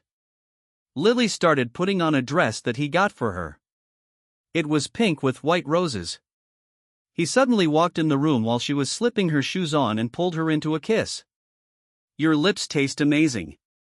You are wearing the strawberry lip gloss I got for you, he said, smiling. Thank you. I was hoping you would kiss me back or hold my hand. She reluctantly kissed him back. Why don't you love me yet? We were madly in love before you lost your memory. He lied. I don't know, I'm sorry, she said, looking down. It's okay, I'll be right back, he said, kissing her again. She sat back down on the bed. Some of her memories started coming back. I was going to the Magic Academy and I don't know this man. I need to get out of here. She looked around and realized he had a teleporter in his room. The Magic Academy, she chanted. She was whisked back to the front of the school. Rose happened to be outside. It's Lily, she yelled. Sirius, Alan, and Drake came running to her. Alan scooped her up. Who are all of you? She asked. Rose, go get the memory potion from Emma, said Alan. Professor Emma heard the yelling and was already on her way with the potion. Lily, drink this, it will help, she said, holding it up to her lips. She drank and her memories started coming back. She started crying. Get her in the school before he comes after her, said Cyrus. They rushed in the school carrying her. They went into Cyrus's office and locked the door, casting protection spells on the door too.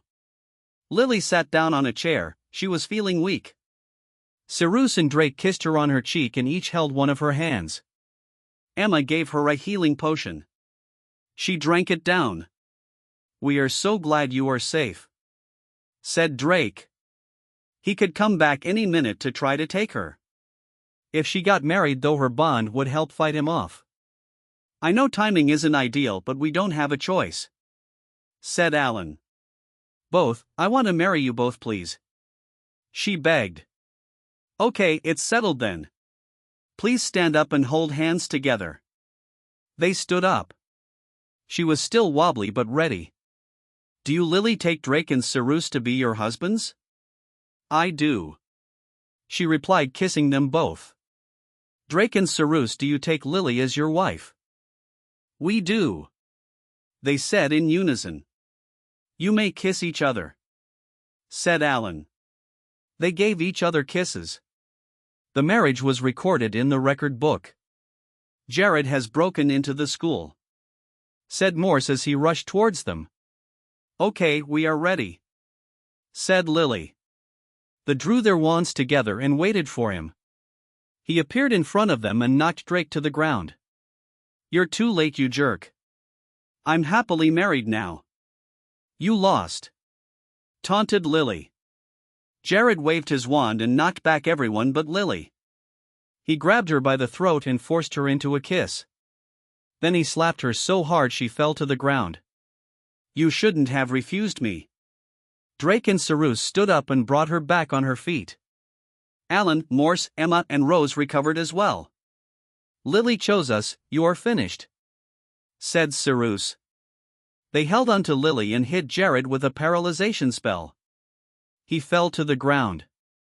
Lily put her foot right in his chest to hold him down.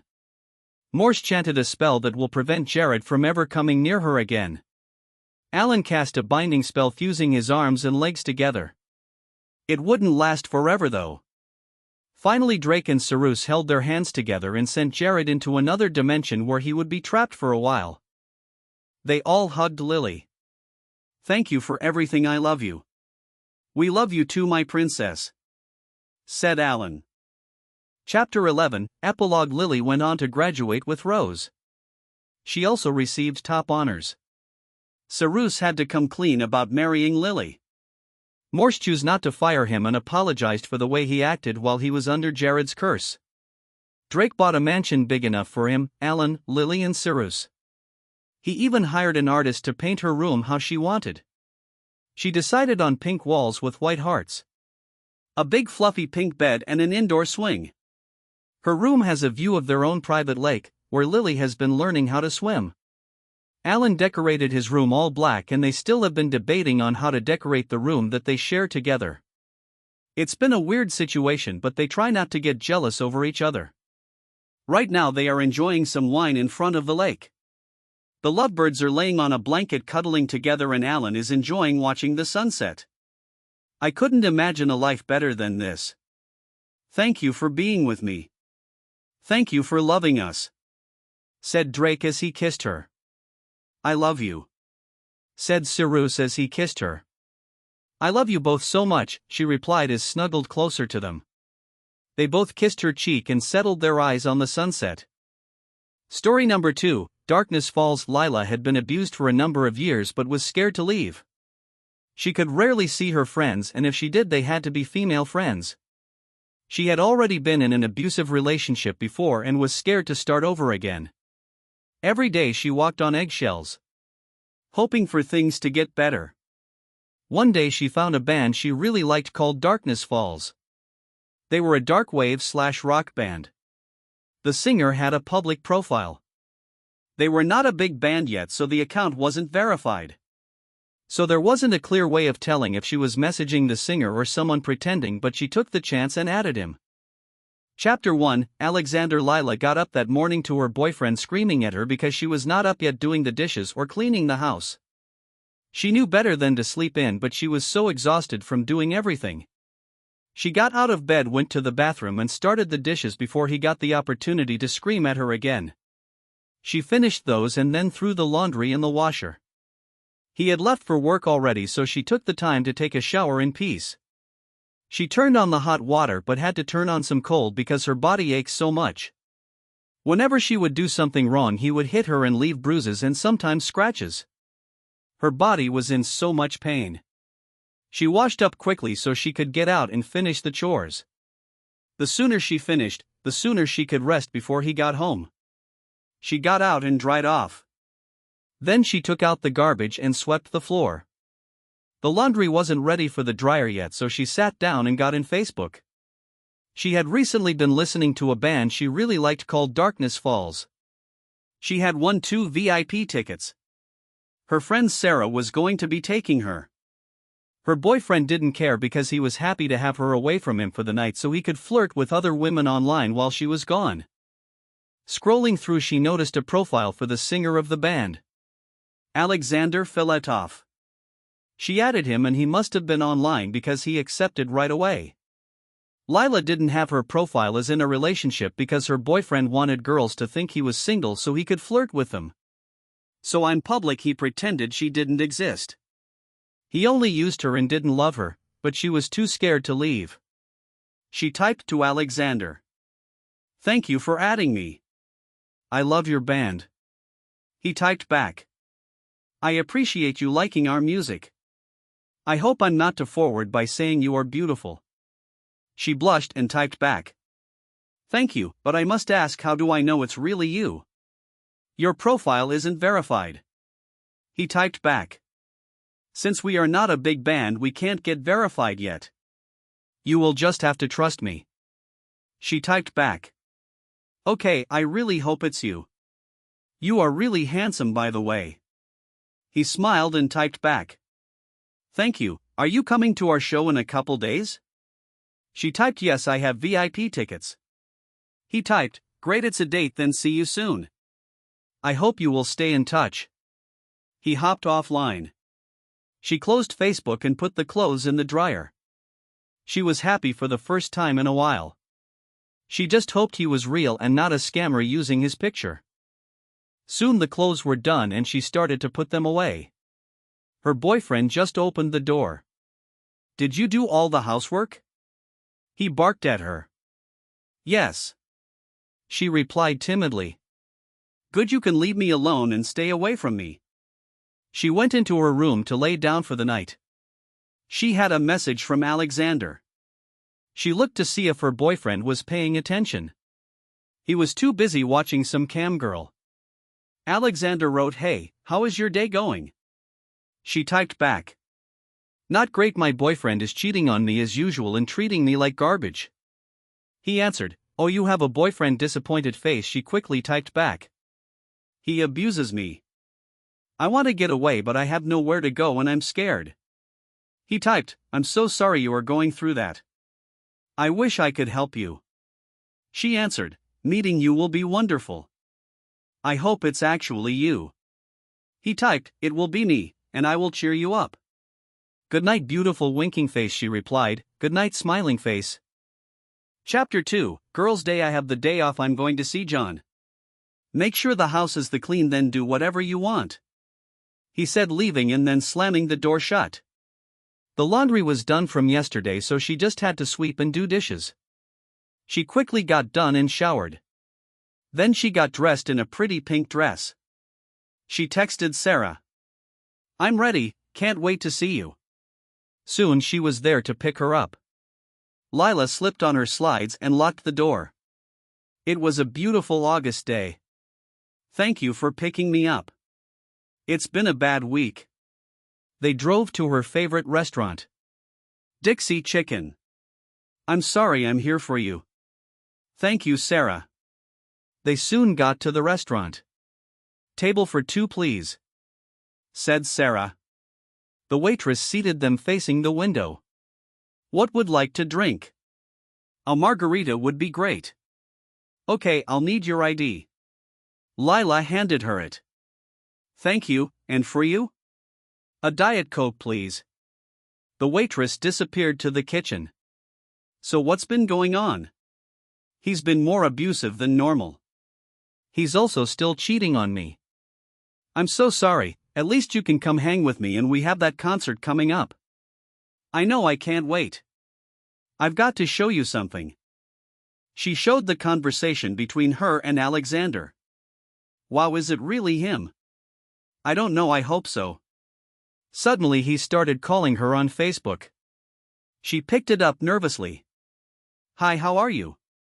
"I'm doing okay, how are you, beautiful?" "I'm okay, I'm surprised you called." "Where is your video? I'm busy packing for tour. Plus I don't want to show you my face till I see you. I want you to be surprised." "Okay, it better be you though when I see you." "It will be, I promise." "I gotta go, I just wanted to hear what you sounded like. Talk to you soon, beautiful. Bye, handsome. She replied. Wow, he likes you. I can tell you like him. Wouldn't it be amazing if he rescues you from that jerk you are with? Yeah, but I just hope it's him, not a scammer. The waitress came back with their drinks. I'd like to order the chicken tenders and fries. I'll have the chicken sandwich and an onion rings, said Sarah. The waitress walked back into the kitchen. I know you won't be able to leave looking pretty that day, so I'll pick you up early and we can get ready at my house. Thank you, I love you. Love you too, replied Sarah. Alexander texted, what kind of flowers and candy do you like? She replied, any kind of pink flowers, and I love chocolate truffles. He replied, okay cutie, see you soon, revolving hearts. She typed back 2 hearts. He said he's going to buy me flowers and chocolates. Wow, he sounds like a sweetheart. Like I've said a lot before. I hope it's not a scammer. Seems too good to be true that a rock star would be interested in me. Why not? You are smart, cute, and sweet. Thank you, Sarah. I'm glad you are my best friend. Soon their food came. Wow, this chicken is so juicy. It's definitely the best chicken around, said Sarah. She sipped her margarita. Best drinks too. Lila giggled. They finished their food and left a small tip when the check came. I can't wait till we go to the concert. Me either, said Sarah. I really don't want to go home and face him though. I know, but hopefully Alexander is your way out. I hope so. She brought her home and unfortunately her boyfriend was already home. She hugged Sarah and cautiously went inside. Finally, you are home. You need to make my dinner. I don't feel like making it. Make me a ham sandwich. She went to the kitchen to make him a sandwich. She brought it out to him with a bag of chips and a Pepsi. He didn't even say thank you. She went into the bedroom. You aren't going to eat, you fat turd, he said. No, I ate with Sarah. She laid down in bed. She typed, I can't wait to meet you tomorrow. He typed back. I can't wait either. Will you let me hold your hand? She started blushing. She typed back. Maybe, but I hope you are real. I'm going to bed soon. He answered quickly. I am a real sweetie. See you tomorrow. Chapter 3, Concert Day. Lila woke up and her jerk boyfriend was in the shower. She decided to start cleaning before he got the chance to yell at her. She got the beds made. They slept in separate beds. She also vacuumed. He got out of the bathroom. Your concert is tonight, isn't it? He asked. Yes. She replied quietly. Can you stay the night at Sarah's? I don't want you waking me up when you come back. Sure. I'm leaving for work now. Get everything done before you leave, he said sternly as he left. He texted a woman on his phone on the way to his car. The ball and chain is with her ugly friend tonight. You can come over for some fun. Alexander messaged her. See you soon, beautiful. She answered back, can't wait. She finished cleaning and got dressed to meet Sarah. She didn't do it herself just in case he came back early. Soon she heard a honk. Sarah was there. She excitedly ran to the car with a change of clothes and some makeup. He told me I could stay at your house tonight. I think he may be cheating on me, but I'm happy to be away from him for the night. Maybe you can spend the night with him, she said, winking. Yeah, in my dreams. Let's get to my house so you can get changed and I can straighten your hair. They soon arrived at her place. She lived in a cute apartment with her cat named Mario. Hi kitty kitty, she said, petting him. He loves you, Sarah replied. I want a cat, but the jerk won't let me have one. Let's get you ready. Okay, let me change in the bathroom and then you can fix me. I really appreciate this. Anything for my BFF. She changed into a pink dress and stepped out of the bathroom. Sarah grabbed the straightener and worked on her hair. I can't wait to meet him. I hope it isn't a catfish. I don't think he would go through all this effort if he were fake. Soon she finished and put some pink lip gloss on her. You look so pretty. You do too, Lila said. It's almost time. Let's go, Lila said. Sarah drives to the venue. It was small and held about 300. They hit up to the bouncer and showed him their passes. He walked them to the VIP room where the band was signing autographs. She stood in line with Sarah nervously. Finally, it was their turn last. Lila? Alexander asked. She blushed. Yes, it is. She replied shyly but excitedly. I told you it was me, he said, smiling. Let me finish up with the rest of the fans, then I was to see you in private, okay? He said, winking. She smiled and they stepped off to the side. I can't believe it's him, she said. I'm so happy for you. When he takes you to the room, I'll just wait out here. You can come in. You are my best friend. They waited while he finished up. Then he walked over to them. May I take you to my dressing room? Okay. Your friend can come too. They followed him to the dressing room and he shut the door. He grabbed some flowers and chocolates that he had on his vanity. These are for you. Thank you so much, she said, hugging him. May we sit on the couch? He asked. They sat on the couch with Lila in the middle. Can I hold your hand? He asked. Yes. He put his fingers in between her fingers. She started blushing. So why are you interested in me? When I saw your picture online, something about you intrigued me. I'm sorry you are going through an abusive relationship. I hope I can be the one to give you a better life. You know, Lila doesn't have to be back until tomorrow. Sarah, she said, elbowing her. Oh really? I got a hotel room with 2 beds. Okay, she said shyly. He smiled and kissed her hand. The show is about to start. You both can watch from the stage if you want. I already told the band about you. They are happy for us.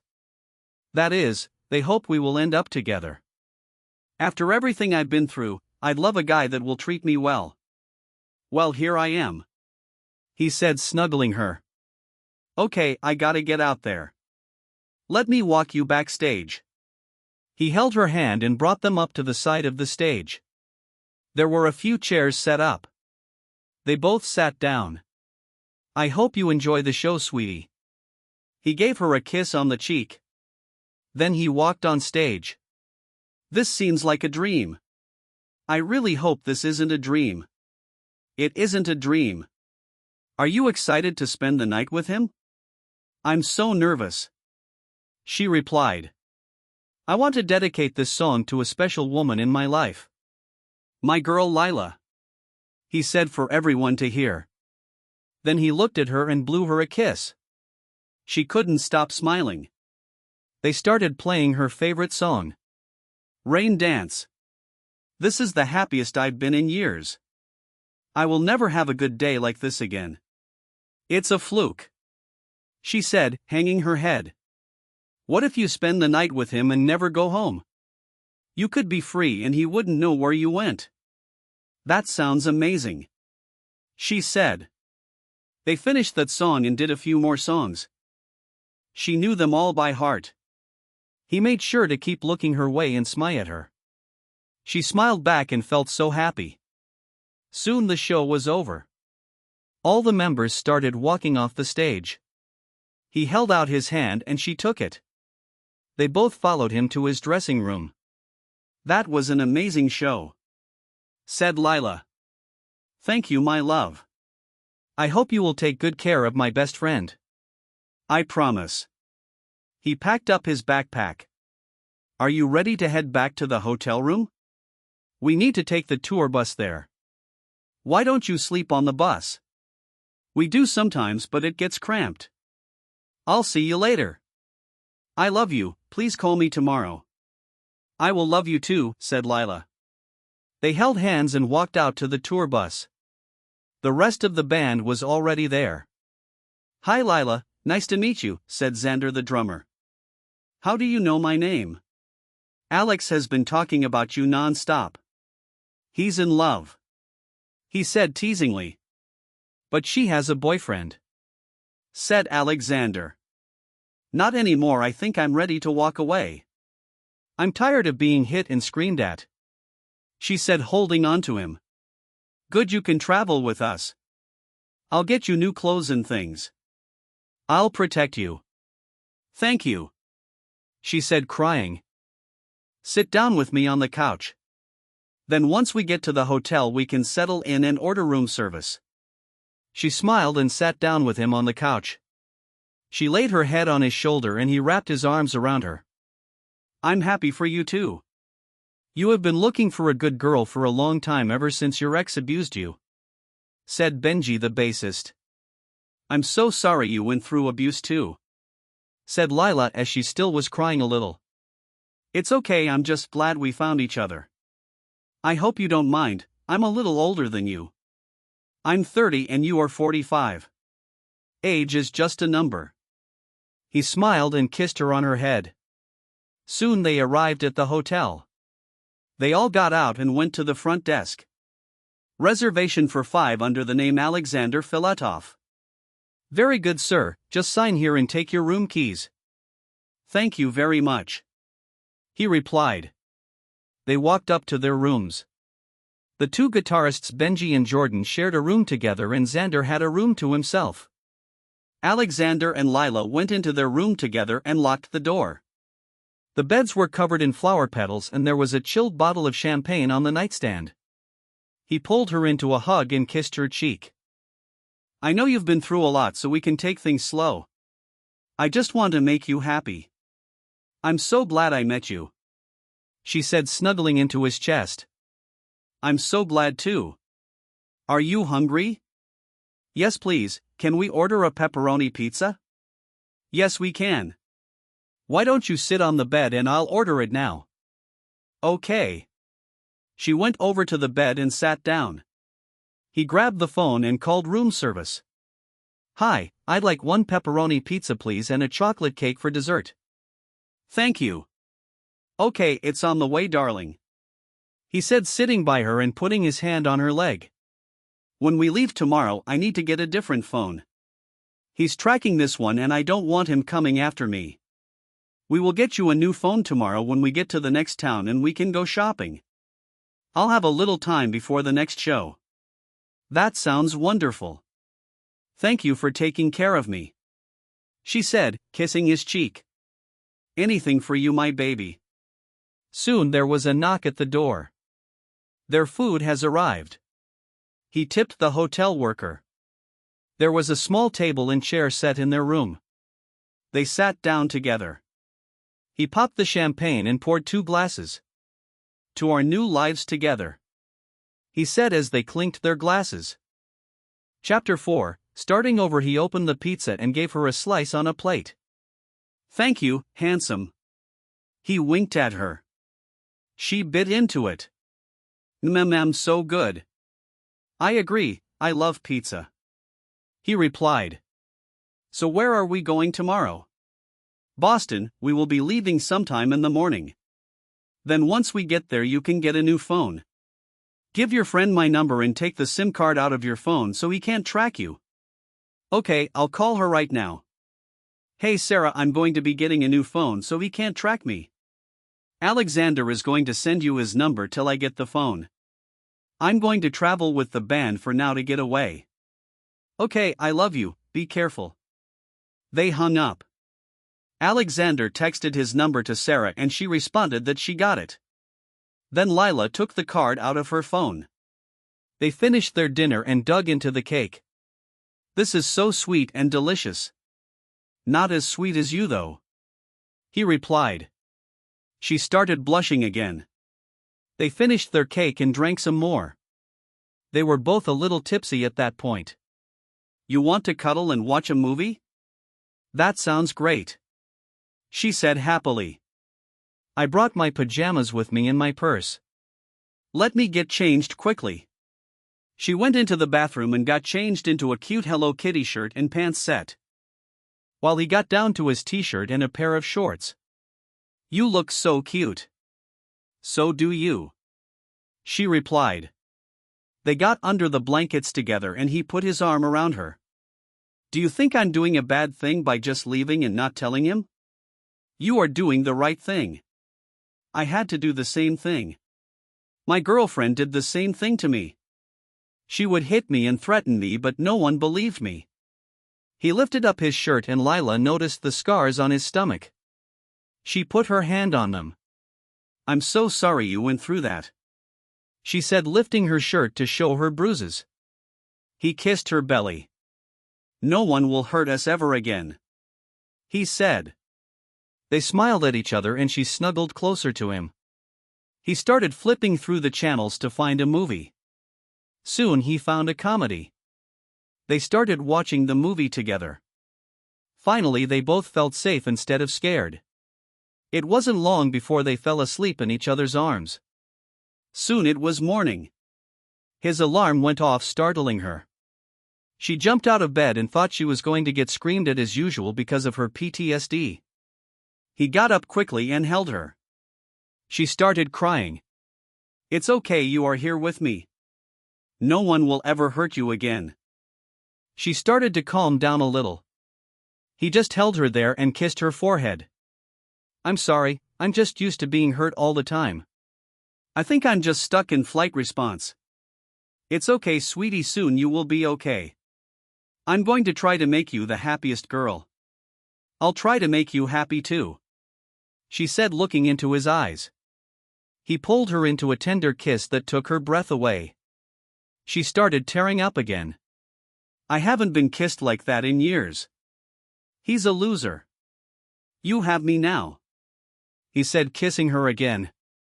Suddenly someone knocked on the door. Who is it? He asked. It's Xander. Come in. How was your night, lovebirds? Amazing, he replied. Why is she crying? I kissed her and her loser boyfriend never treated her right. Don't worry, Alex loves kissing. Stop it, Xander. She blushed. Everyone's ready, so come down soon, okay? Okay. I gotta pee and get in my clothes. Me too, he replied. So they both got ready separately and headed down to the tour bus. Meanwhile, Mark, her loser boyfriend, was having a meltdown. I can't track her. Where is that tramp? When I get my hands on her, she's dead. Lila and Alexander snuggled on the tour bus couch and they headed to Boston. They were currently in New York, so they only had a few hours to go. Lila gave an update to Sarah and they talked for a little. Then they passed the time playing charades with the band.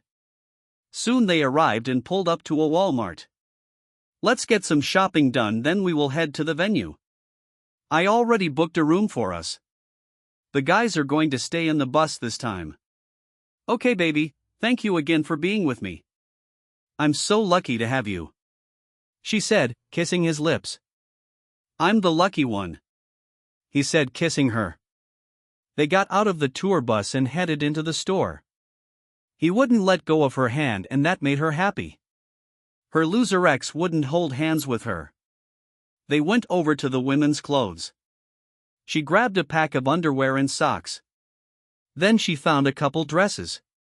I have some band shirts you can wear too, baby, he said as she pulled her into a kiss. Okay, baby. Suddenly someone took a picture of them. Hey, it's Alexander from Darkness Falls. I see you got a new girlfriend. I'm going to post this. Go ahead, I want the whole world to know that I found my soulmate. The paparazzi walked away. I guess you are getting famous. Yeah, but all that matters to me is you, he said, smiling at her. They walked over to the phones. Can I get this one for now? She asked. She had picked out a $50 prepaid phone. Yes, baby, that's fine. When we have some more money, I'll get you a better one. You don't have to do that. Yes, I do. You are my woman and you deserve the best.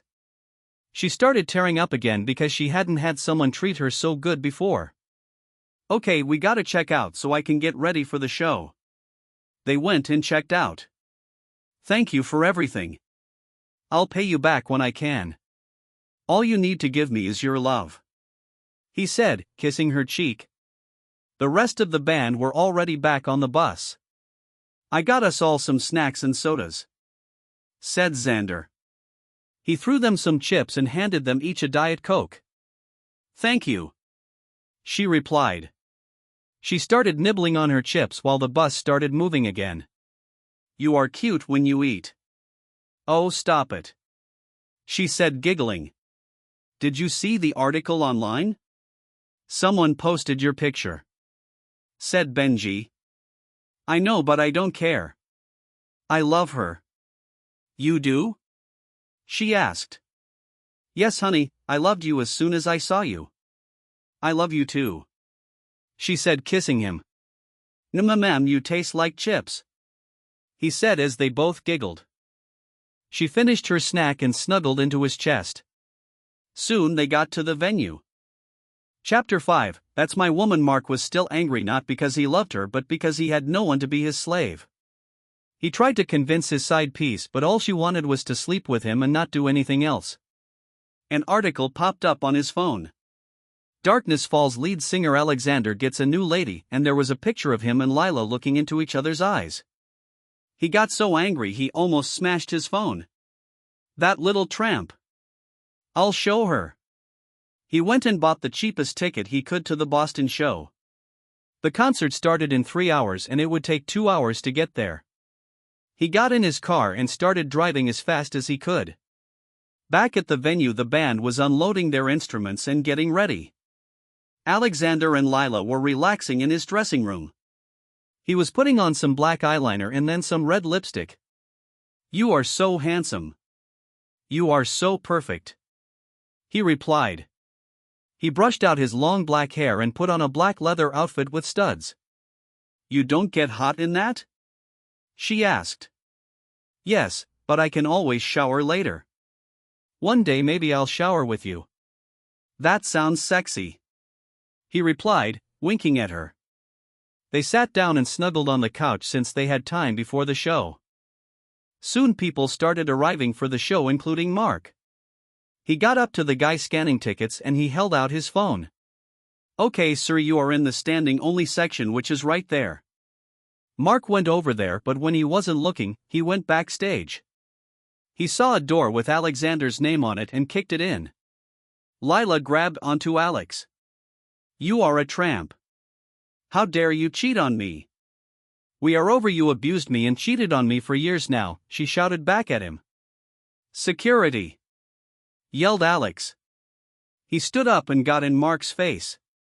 Get away from my woman, you loser, said Alex. Mark slapped him. Alex punched him back and he fell to the ground. The security guard came in and dragged Mark out. Alex's face stung from the slap. I'm so sorry, baby, said Lila as she started to cry. It's okay, baby, I'm okay. I'm sorry he came after you. Tomorrow we will file a restraining order. He held her tight. Xander came in the dressing room. I heard yelling. Are you guys okay?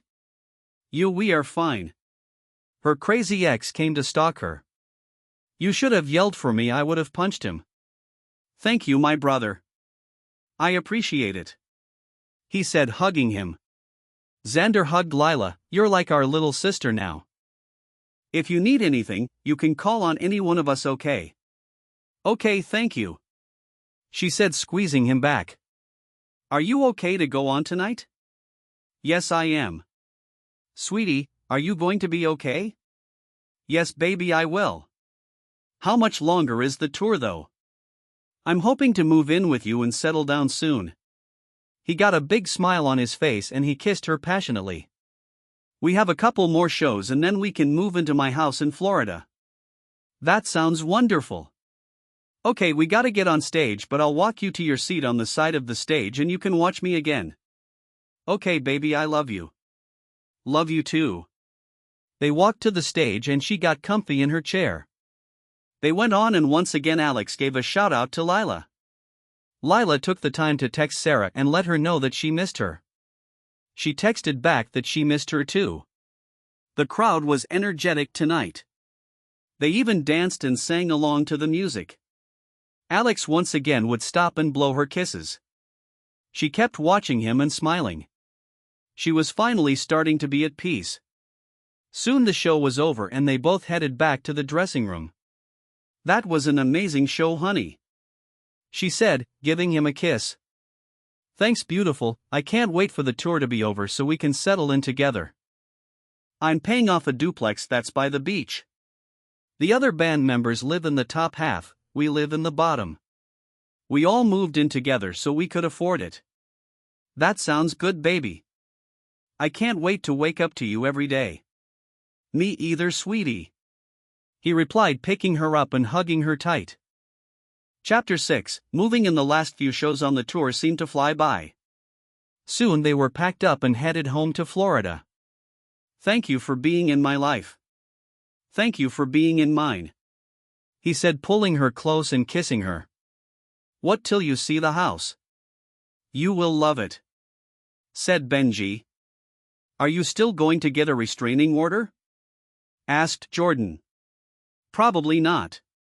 I don't think he would follow me way out here.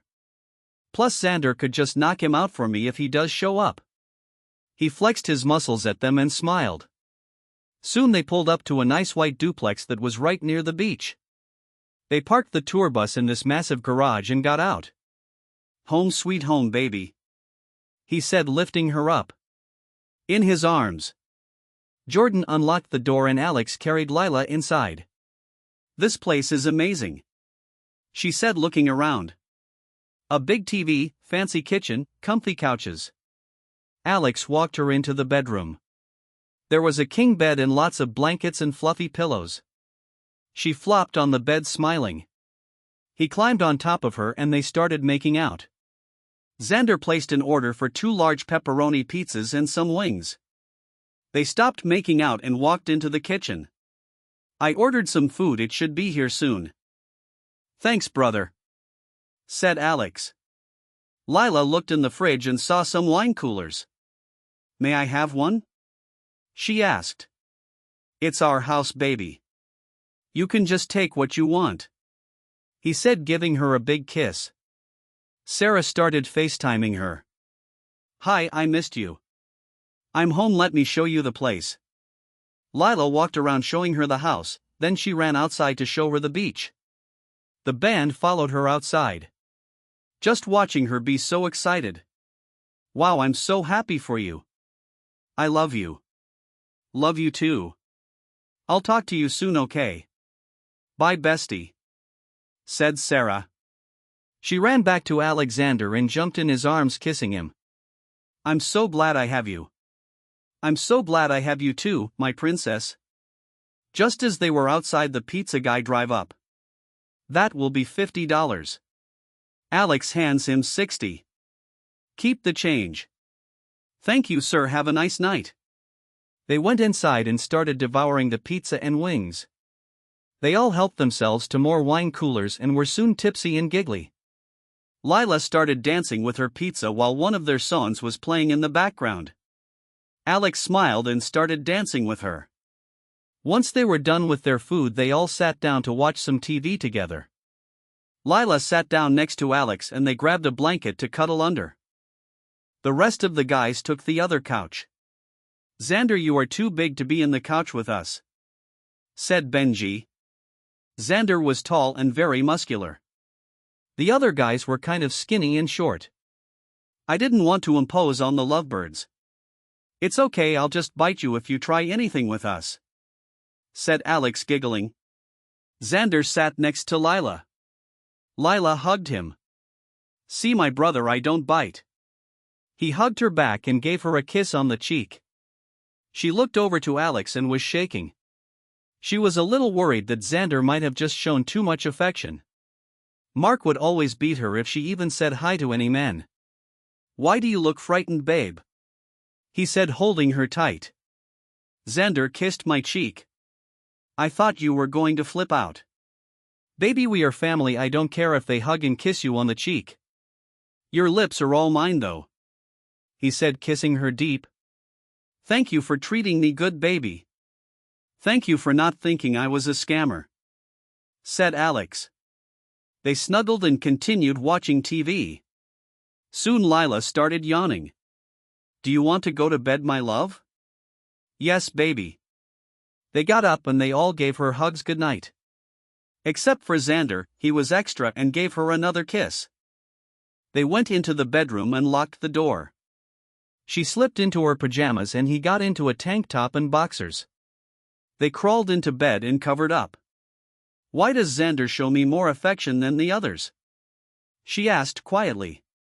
"His wife passed away in a car accident a few years ago. He has not been okay since. You kind of look like her, so I think that's why he's drawn to you. He understands that you're mine, but it's difficult because he still has that hole in his heart from when she passed. Wow, I'm so sorry he had to go through that. I don't want to get trouble or hurt your feelings though by showing him affection back. I'm fine with you two holding hands, hugging or whatever because I know you won't go farther than that. He deserves to have someone that's comforting him. I can't ever see him having a girlfriend again because of what happened, but I think you make him happy. Okay, as long as you are sure it doesn't make you mad. It won't, baby, because I know you will be marrying me and sleeping with me," he said, winking at her. "Yes, baby, of course," she said, kissing him. They settled in for the night and put the TV on. Chapter 7, popping the question. They had been dating for about 6 months and it had been amazing. Lila and Alexander still felt like they were living in a dream. They were so happy together. It seemed like a normal day.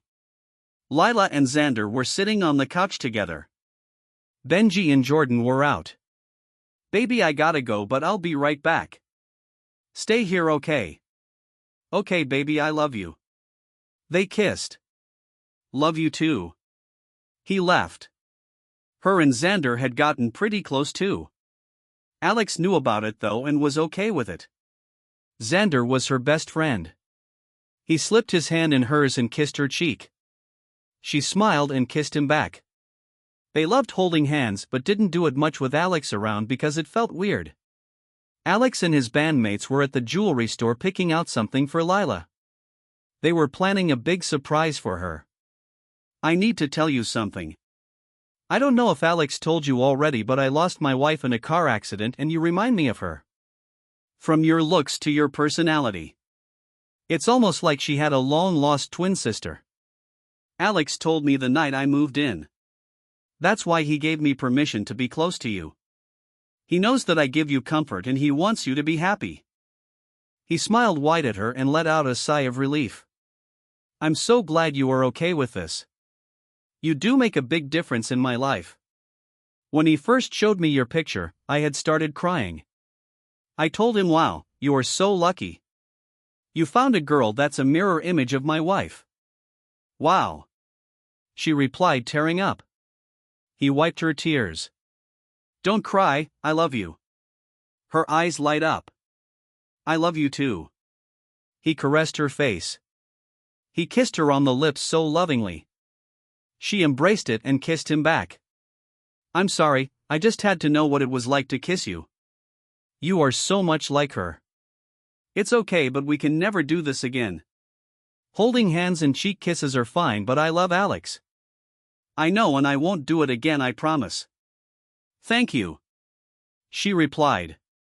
"I think this is the perfect ring for her," said Alex, holding up a beautiful diamond ring.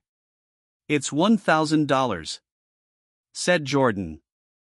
"I'll finance it. She's worth it," he replied. "You still need to get some roses," said Benji. "I will do that." He paid for the ring and went to a flower shop next. They continued to watch TV together like nothing happened. Soon the boys were back. "Hi baby, I missed you," she said, kissing him. "I missed you too, princess." Can you and the boys go outside for a little bit? I have something else I need to do. Okay, honey. Her and the boys went outside and sat in the beach chairs. It was nice and sunny out. You could smell the crisp water. Alex got to work making a fancy Italian dinner for her.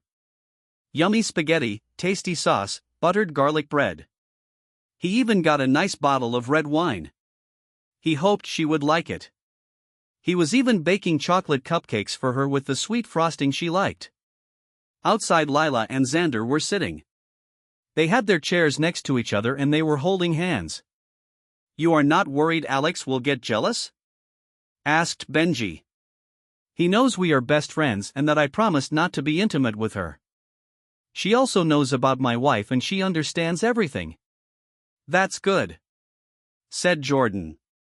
Come in, sweetie, I'm ready for you, called Alex. We will stay out here for a little longer, said Xander. Okay, love you.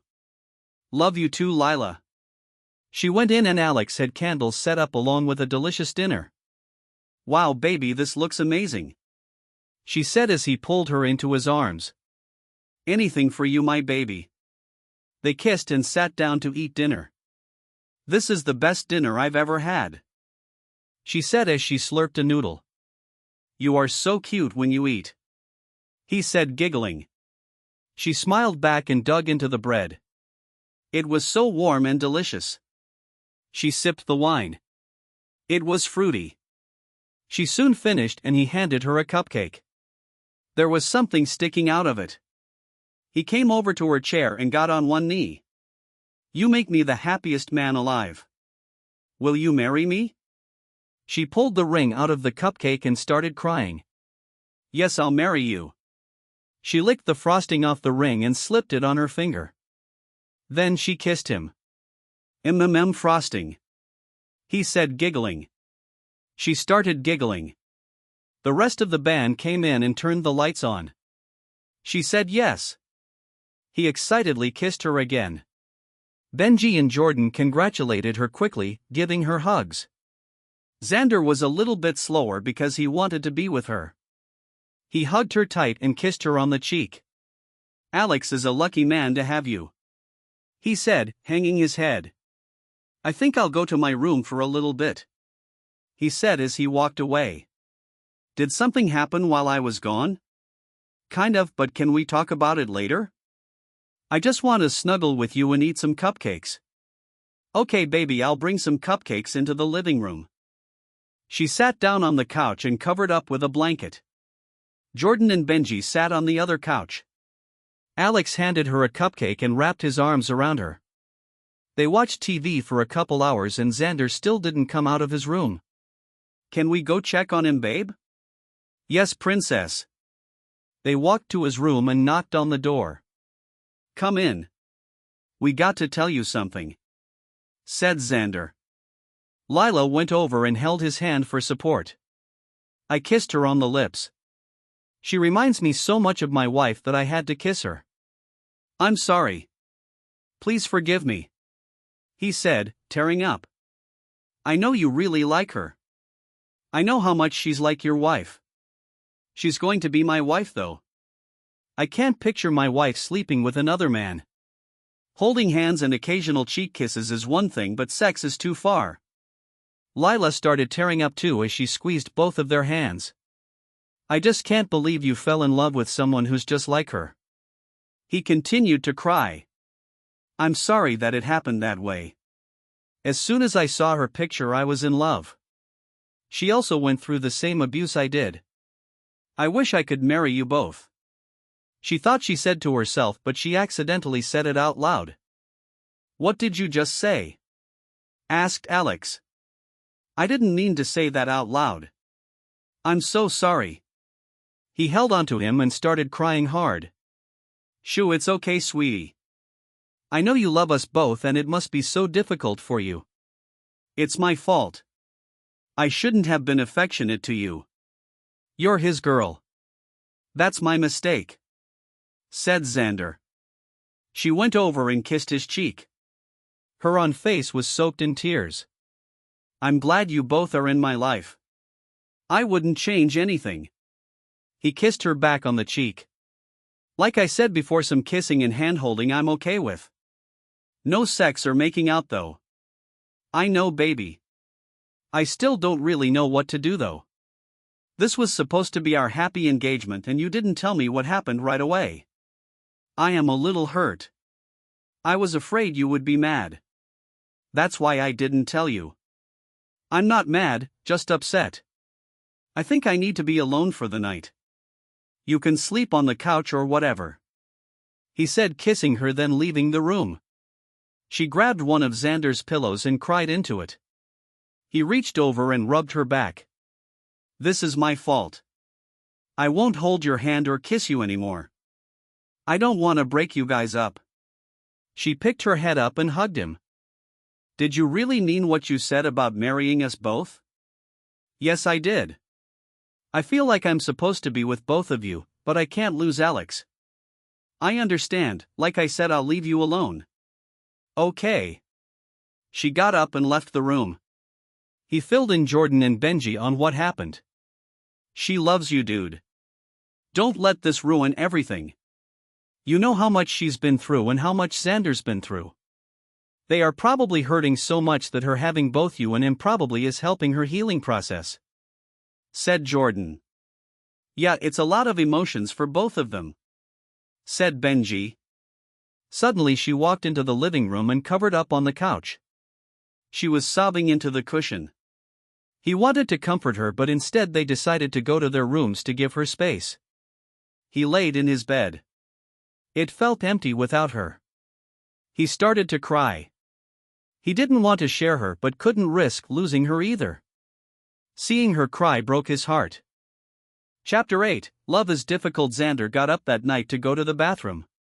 He went to check on Lila. He kissed her forehead and she started to wake up. Alex?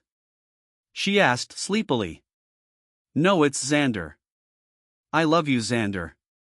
She said, reaching up to kiss his cheek. It was dark though, so she missed and kissed his lips. This startled her because she meant to get his cheek. I'm sorry, I didn't mean to. She started to say, but he took her lips in his and kissed her passionately. Alex suddenly walked up behind them, scaring them both. Lila sat up shaking. Don't hurt her, please. It was me. It was dark and I went to check on her and she thought it was you. So she kissed me because she couldn't see who it was. He said in a panic. Lila was in tears again. I haven't decided what I want to do yet. I love my princess more than anything, but I don't want you guys being intimate. Especially behind my back. I won't, baby, I promise. I can't lose you. She said desperately. I'm going back to bed. I love you, but I need more time. He peed and went back to his bedroom. Xander was holding hands with her as she was still crying. I know I already broke what I said about not kissing you, but I guess I have to stick with it this time. I love and I'm sorry for everything. Said Lila. Don't be sorry. You are the best thing to come into my life. Sometimes I just wish I met you instead of Alex. I love you both though, so that's what makes this hard. I wasn't expecting to fall in love with both of you. It just happened. He pulled her close and kissed her forehead. Whatever Alex decides, we will do. I can't lose him. Okay, honey, we will see what he says in the morning. Why don't you get some rest? Said Xander. I'm tired, but I can't sleep. I'm so scared he will leave me because of this. She started to cry again. He loves you more than he's ever loved anyone. He won't give up on you, trust me. She laid her head in his lap and covered up. He ran his fingers through her hair, trying to soothe her. She fell asleep after a while, and so did he. The rest of the band got up and came downstairs to check on them. Benji pointed out that they were sleeping on the couch together. It's okay, I knew about it. Said Alex. He went over and sat next to Lila. He started rubbing her legs to wake her up. She got up scared and started apologizing. We fell asleep, we didn't do anything, please don't be mad. Her heart was pounding so fast. Xander woke up and held her hand. It's okay, I've got you. Baby, please stop being scared of me. I love you. I'm not your ex. I would never hurt you. I've thought a long time about all this. I know you love each other and I can't break my best friend's heart after everything he went through. But I also can't see my wife and my best friend sleeping together and making out. So this is what will happen. You both can still hold hands and kiss each other on the cheek. No making out though, and try not to fall asleep together. Thank you, Alex, she said, jumping on him and kissing him. I love you, baby, so much. I love you too, she replied. Then she jumped to Xander and kissed his cheeks. She held him tight. He kissed her cheeks. Thank you, my brother, for not kicking me out of your life. I love you both too much to lose you. I'm sorry again for kissing her the way I did. I forgive you, my brother. I'm going to make breakfast. You two may cuddle while I'm gone, but once I'm back, she's mine. Thank you, baby, she said, kissing him again. Her and Xander got comfy on the couch and held hands. She laid her head on his shoulder and he kissed the top of her head. It's that going to be a little weird? Whispered Jordan. Not really. She's only sleeping with me. They both have been through so much. As long as they're happy, I'm happy, he whispered back. He started making breakfast. Pancakes, bacon, and sausage. Then he poured everyone some orange juice. Breakfast is ready, he yelled. They all sat at the kitchen table. He grabbed Lila's face and kissed her deep. She kissed him back passionately. Xander was sitting next to her and squeezed her leg. He squeezed him back, reassuring him. Okay, you two, let us eat in peace, said Jordan. They stopped kissing and ate their food. This is so good. Thank you, baby. Anything for you, princess. They finished eating. It's supposed to be nice out today. Can we sit outside? Asked Lila. That sounds good, said Benji. They went outside together. Lila sat between Xander and Alex. Alex held her hand, but Xander gave them some space. Jordan brought them out some sodas. Lila smiled and thanked him. They enjoyed just relaxing in the sun. Lila was in a pretty sunflower dress. The rest of the boys were shirtless with shorts on. A few women in bikinis walked by, catching their attention. Alex and Xander didn't pay them any mind, but the other two winked at them. Alex squeezed her hand and smiled at her. A little time went by and Alex had to pee. I'll be back, my love, he said, kissing her. Jordan and Benji went out to the main beach to go find some girls. As soon as Alex was inside, Xander held her hand and pulled her face in for a kiss. He behaved though and kissed her on the cheek. She kissed him back. Alex ended up having to poop instead. He texted Lila. I got to poop. No kissing, you too. She typed back. I'll behave, don't worry. He answered, you better or I'll spank you. She responded, winking face, he's got to poop. That's great, I can spend more time alone with you. Yes, but we gotta behave. Let's take a walk on the beach. They walked hand in hand. The hot sand getting in their sandals. She saw some seashells lying by the shore. Oh, these are pretty, she said, bending down to pick them up. He bent down next to her and started picking some up too. Jordan and Benji noticed them. I know he doesn't want to lose her, but eventually I feel like him and Xander are going to get really jealous of each other, said Benji. I don't know. I just hope no one gets hurt, said Jordan. They looked into each other's eyes. They wanted to kiss each other so bad, but they were loyal to Alex. He kissed her cheek a few times. She blushed and gave him a hug. She lost her balance though and fell butt first into the sand. They both laughed and he helped her up. He started brushing the sand off of her dress, but by this time Alex was coming up behind them. She fell in the sand and nothing happened, he said nervously. He playfully spanked her butt and giggled. I told you not to bet a bad girl. I wasn't. She said. Alex pulled her close and kissed her while squeezing her butt. She spanked him back. You are a bad girl. She took off for the water and ran in till the water was at her waist. All the boys followed her in. Water feels so nice. Yes, it is, my baby, he said, moving closer to her. Xander splashed them. Haha, you can't catch me, he said, teasing them. Lila splashed him and then he jumped on both on them in the water. You are in trouble now, said Alex. He tackled him and Lila tackled Alex. Alex got up and kissed her while she was floating in the water.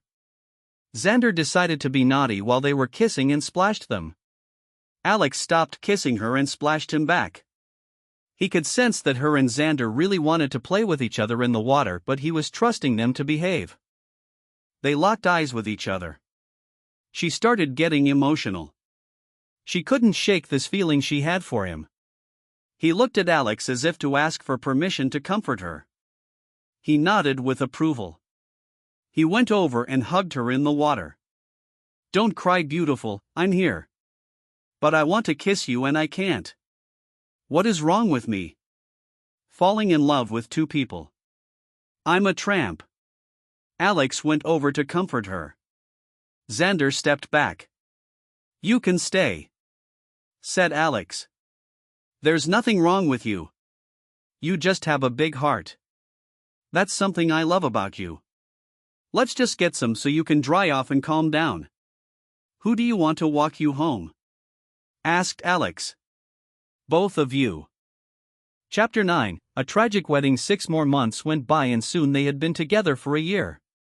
They were all set to get married.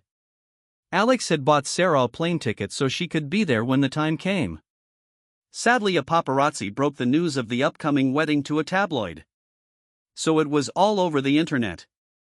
They couldn't change the date though because they had made all the reservations and paid the deposits.